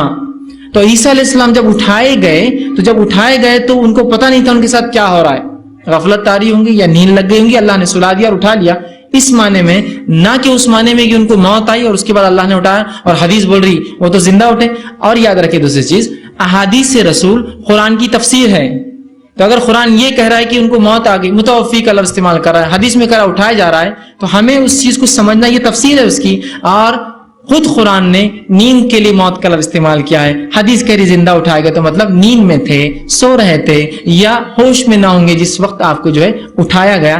اس معنی میں، نہ کہ ہرگز اس معنی میں جس طرح سے باطل لوگوں نے اس کی تفسیریں کی اور یہ کہا کہ متوفی سے مراد وہ مر گئے، لہٰذا اب جو ہے ان کے آنے کا آپ اندیشہ نہ کریں. اور جتنی روایتیں چونکہ قرآن کے خلاف جاری پوروں کو رد کرتے ہیں، یہ بات بالکل صحیح نہیں ہے. صحابہ کی ایک کثیر جماعت کا عقیدہ تھا ان تمام چیزوں پر. نبی اکرم صلی اللہ علیہ وسلم نے خود مطلب متواتر درجے کی کئی سینکڑوں حدیثوں میں بیان کیا کہ عیسیٰ علیہ السلام جب تک نہیں آئیں گے قیامت قائم نہیں ہوں گی. اور عیسیٰ علیہ السلام کو اللہ نے زندہ اٹھایا اور اللہ نے خود کا بر رفع اللہ علیہ، اللہ نے عیسیٰ علیہ السلام کو اٹھا لیا اپنی طرف. اب ظاہر سی بات ہے اگر موت کی بات اٹھائے تو اٹھانے کا لفظ استعمال کرنے کی ضرورت ہی نہیں.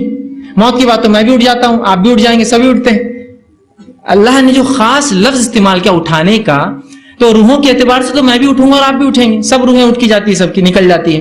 لیکن خاص جو لفظ استعمال کیا وہ جسمانی اعتبار سے مکمل طور سے آپ کو اٹھایا گیا. ٹھیک ہے، تو ان چیزوں کو ہم کو سمجھنا ہوگا اور ہرگز وہ تفسیر میں نہ جائے جو لوگ یہ کہتے ہیں کہ یہاں متوفی سے مراد موت ہے. اب ظاہر تو ایسی لگتا ہے ہو یا توفا متوفی، یہ تو موت کے معنی میں وفات پانا جس کو بولتے ہیں عربی زبان، تو یہ تو موت ہے. نہیں، یہاں موت سے مراد نیند کے معنی میں یہ لفظ دیا گیا. ٹھیک، اور احادیث رسول اسی کی دلالت کرتی ہے. صحابہ کا عقیدہ اسی پر تھا. عمر ابن خطاب کے کئی واقعات ہے جس میں آپ نے فرمایا تم اس چیز کا دھیان رکھنا کہیں ایسا نہ ہو کہ ہمارے بعد ایسے لوگ آئے جو دجال کے خروج کا انکار کریں، عیسیٰ کے نزول کا انکار کرے. اس معاملے میں احتیاط کرنا. لوگوں کو تاکید کرتے تھے کہ ایسا نہ ہو کہ تم بھول جاؤ ان چیزوں کو، یہ ہونے والا ہے. تو یہاں متوفی کا معنی جو ہے نیند کے معنی میں، نہ کہ موت کے معنی میں. اگر اس کی تفسیر دیکھنا ہے تو تفسیر ابن کثیر کا آپ جا کر اس میں تفصیلات دیکھیں، انشاءاللہ آپ کو پوری تفسیر اس متوفی لفظ کے بارے میں اور کنفیوژنز جو ہوتے ہیں وہ انشاءاللہ دور ہو جائیں گے.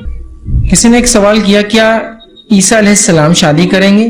حدیث میں ان کی وڈ بی وائف کے بارے میں کیا آتا ہے، مطلب جو ان کی بیوی ہونے والی ہے اس کے بارے میں کیا آتا ہے؟ دیکھیں اس تعلق سے بہت تفصیلات تو نہیں ہیں، لیکن جو ایک بات میں نے پڑھی تھی وہ یہ تھی کہ عیسیٰ علیہ السلام آئیں گے، نکاح کریں گے، ان کو بچے بھی ہوں گے.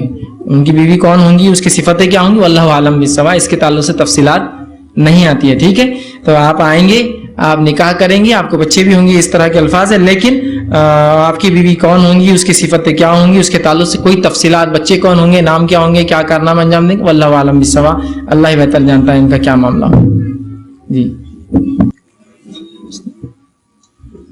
کسی نے ایک سوال کیا، آپ نے کہا کہ عیسیٰ علیہ السلام سانس کے وجہ سے، ان کی سانس کی وجہ سے کافر مر جائیں گے، اور آپ نے یہ بھی کہا کہ کیکٹس کے پیچھے مشرک چھپے گا، تو کیا وہ نہیں مرے گا ان کی سانس کی وجہ سے؟ دیکھیے عیسیٰ علیہ السلام کی سانس سے جو لوگ مریں گے، ان کی سانس سے، وہ اتنے ہوں گے جو ان کی نظر کے سامنے ہو رہے، جتنی نظر جا رہی ہے. اور ایک آدمی کی نظر کتنے دور تک جا سکتی ہے؟ میکسیمم 1-2-3 کلومیٹر ہے نا، کہیں ہائٹ سے، ورنہ جنرل اس میں کہاں تک آپ دیکھ پائیں گے ایک کھلے میدان میں؟ 2-4 کلومیٹر کے آگے نہیں. تو وہاں تک، جہاں تک صحابہ نے جب پوچھا کہاں تک نظر، کہاں تک سانس جائیں گی، تو کہا جہاں تک ان کی نظر جاتی ہے. تو ہر یہودی اور ہر غیر مسلم ان کی نظر کے اندر تھوڑی ہوں گا، سمجھ رہے؟ تو یہ معاملہ تب ہوگا جو ان کی نظر میں نہیں ہوں گے، ان کے ساتھ جاؤں گی، جو نظر میں آئیں گے وہ ختم ہو جائیں گے. یہ اس کا معنی ہے. اور رہا معاملہ کی اس کی تطبیق کہ اب کبھی بھی کوئی آ جائیں گے جنگ میں، پھر تو جنگ کی ضرورت نہیں، یہ واللہ عالم بالصواب. ہم نہیں جانتے پھر اب یہ کیا معاملہ ہوگا، مخصوص ہوگا، مخصوص وقت کے لیے ہوگا یا پوری زندگی ہوگا، واللہ عالم، ہم نہیں جانتے، بس جو بتایا گیا اس کو من اور ہم اتنا تسلیم کرتے ہیں، بقیہ کس لمٹ تک، لمیٹیشنز، ٹائم پیریڈ، واللہ عالم ہم نہیں جانتے اس تعلق سے. جی السلام علیکم، میرا نام سید اظہر علی ہے، اور میرا سوال یہ ہے کہ جیسا کہ آپ نے آپ کے بیان کے اندر بتایا کہ یہودیوں کو شریعت اور کتاب کا جو ہے گہرا علم ہے، کتاب و حدیث کا گہرا علم ہے، اور آپ صلی اللہ علیہ وسلم کے اور آپ صلی اللہ علیہ وسلم کو یہ جو ہے نبی بھی جو ہے تسلیم کرتے ہیں، نبی بھی مانتے ہیں، اور یہ کتاب و سنت کا گہرا علم رکھتے ہیں. تو ہمارے بہت سے نوجوان بھائی، ہمارے بہت سے جو ہے مسلم بھائی جو ہے شریعت کا علم جاننے کے لیے یا کتاب و سنت کا علم جاننے کے لیے انٹرنیٹ پہ جو ہے حدیث جو ہے حدیث جو ہے سرچ کرتے ہیں، جو حدیث ڈھونڈتے ہیں، یا کوئی جو شریعت کے جو علم جاننا چاہیں وہ جو ہے وہاں پر جو ہے سرچ کرتے ہیں. تو میں نے کسی علماء کے بیان میں سنا تھا کہ انٹرنیٹ پہ 4 لاکھ سے زائد ویب سائٹ یہودیوں کی ہیں، جو کہ صحیح بخاری کے نام پر، فقہ کے نام پر اور کتاب و سنت کے نام پر ہیں.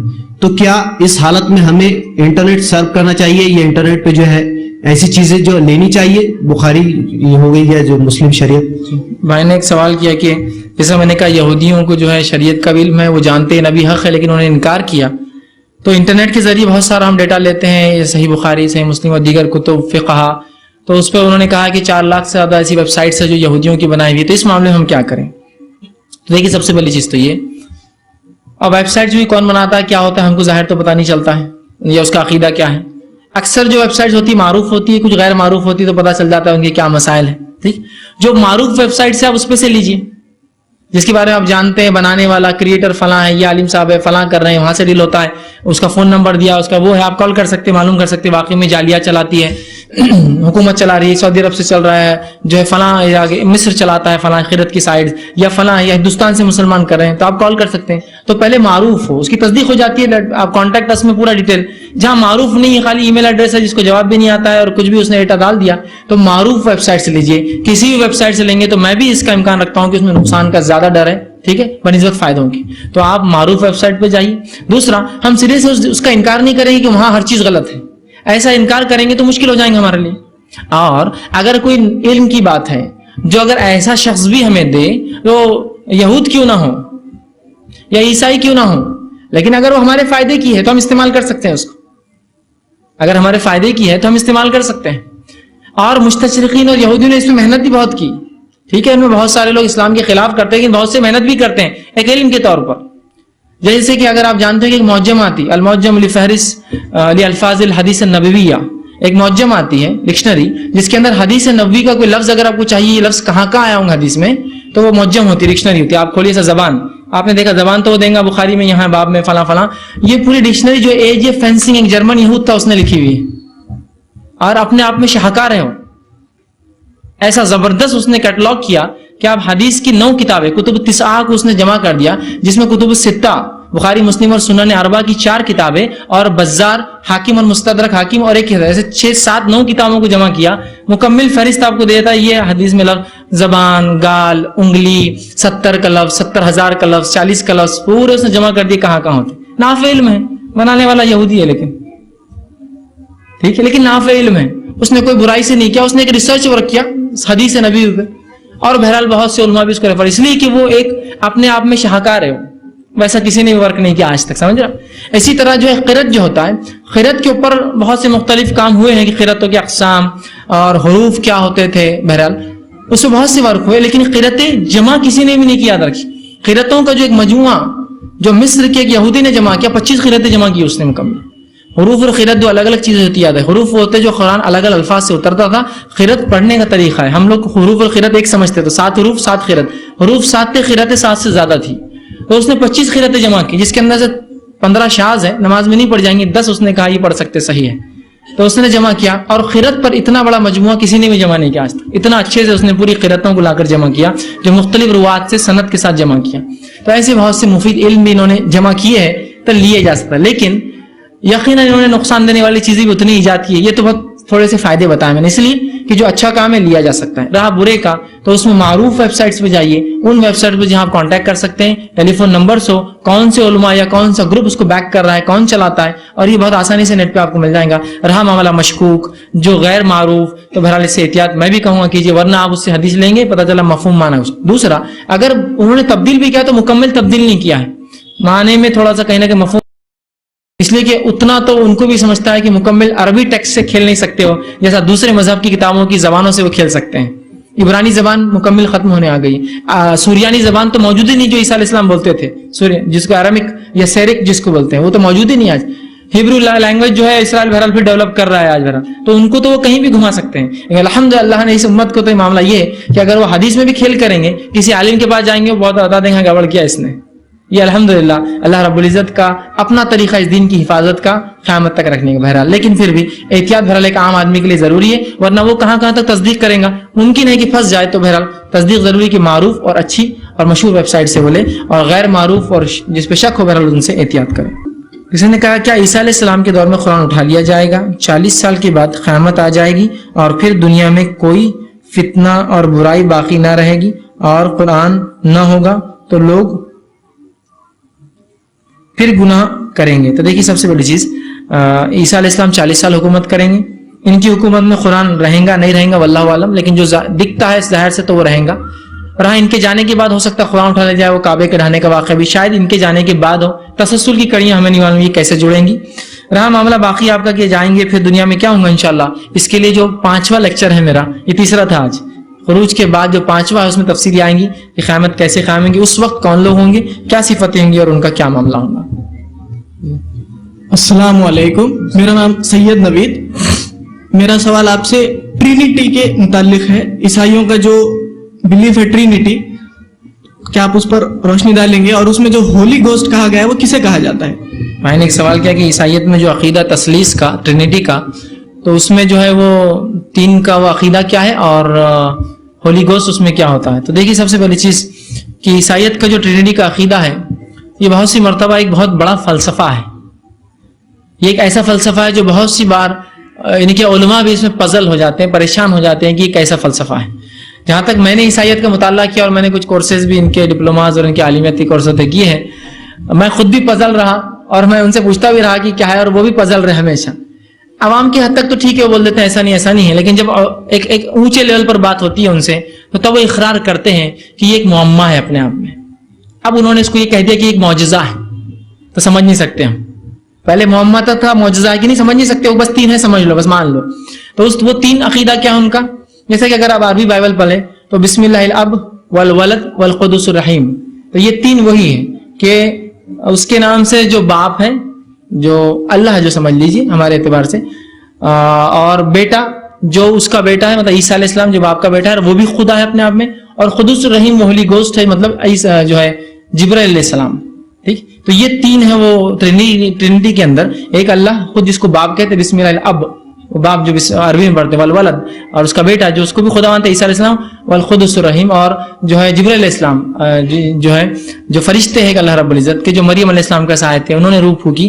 تو بہرحال جو ہولی گوسٹ آپ نے سوال کیا اس سے مراد جبرائیل علیہ السلام ہے. لیکن ان میں بھی کچھ ایسے فرقے جو کہتے جبرائیل علیہ السلام نہیں, وہ کچھ اور تھا, وہ ایک اسپرٹ ہے, پھر وہ ایک فلسفہ اپنے آپ میں. لیکن ظاہری جو عیسائی مانتے وہ یہی ہے کہ تینوں میں سے ایک باپ جو اللہ ہے, بیٹا جو عیسیٰ وہ بھی خدا ہے, اور قدس الرحیم وہ بھی خدا ہے, اور یہ تینوں میں طاقت خدائی ہے, لیکن تینوں مل کر پھر کیا ہے, ایک ہے. 3 مل کر پھر ایک ہوتے ہیں. ٹھیک ہے, پہلے ایک فلسفہ تھا ایک جمع ایک ضرب ایک ہم بولتے تھے, وہ ایک ہے. انہوں نے نیا نکالا مسلمانوں کے توڑ میں, ان کا ایک ضرب ایک ہے, وہ ایک جمع نہیں 3 نہیں, وہ ایک ہے. تو بہرحال خیر فلسفوں میں ہم نہیں جاتے ہیں. ظاہری ان کا عقیدہ اس طرح سے ہے کہ باپ بیٹا اور جبرائیل علیہ السلام جو قدس الرحیم. جی السلام علیکم. جو میرا سوال ہے, جب 40 برس تک عیسیٰ علیہ السلام کا دور رہے گا, اس وقت وہ ہر طرف امن ہی رہے گا اور کسی کو کوئی وہ نہیں ہوگا تکلیف, تو اس وقت میں شیطان کہاں رہے گا؟ بھائی نے سوال کیا کہ عیسیٰ علیہ السلام کا جو دور ہوگا امن و امان والا ہوگا اور تمام اچھائیاں ہوں گی, تو اس وقت شیطان کہاں ہوگا؟ واللہ عالم, وہ تو ہوں گا, اس میں کوئی شک نہیں, اس لیے کہ اس نے اللہ رب العزت سے جو ڈھیل مانگی سورہ نساء سورہ نمبر 4 اس کی آیت نمبر 18 اور اس کے آگے کی آپ تفصیلات دیکھیے. جب آدم علیہ السلام کو اس نے بہکا, اللہ نے اس کو نکالا تو اس نے کہا اے اللہ مجھے ان کے دوبارہ اٹھائے جانے تک مہلت دی جائے. اللہ نے کہا ٹھیک ہے, ان کے دوبارہ اٹھائے جانے تک مہلت ہے, مطلب قیامت تک اس کو مہلت ہے. اس کا مطلب عیسیٰ علیہ السلام کے دور میں بھی وہ ہوں گا, لیکن مسلمان اتنے امن و امان میں اور اتنا فراوانی اور پیسے کی فراوانی, عموماً جو حدیث میں الفاظ ہے نا کہ جو کچھ دنیا معافی ہے اس سے زیادہ ایک مومن کو سجدہ بہتر لگے گا.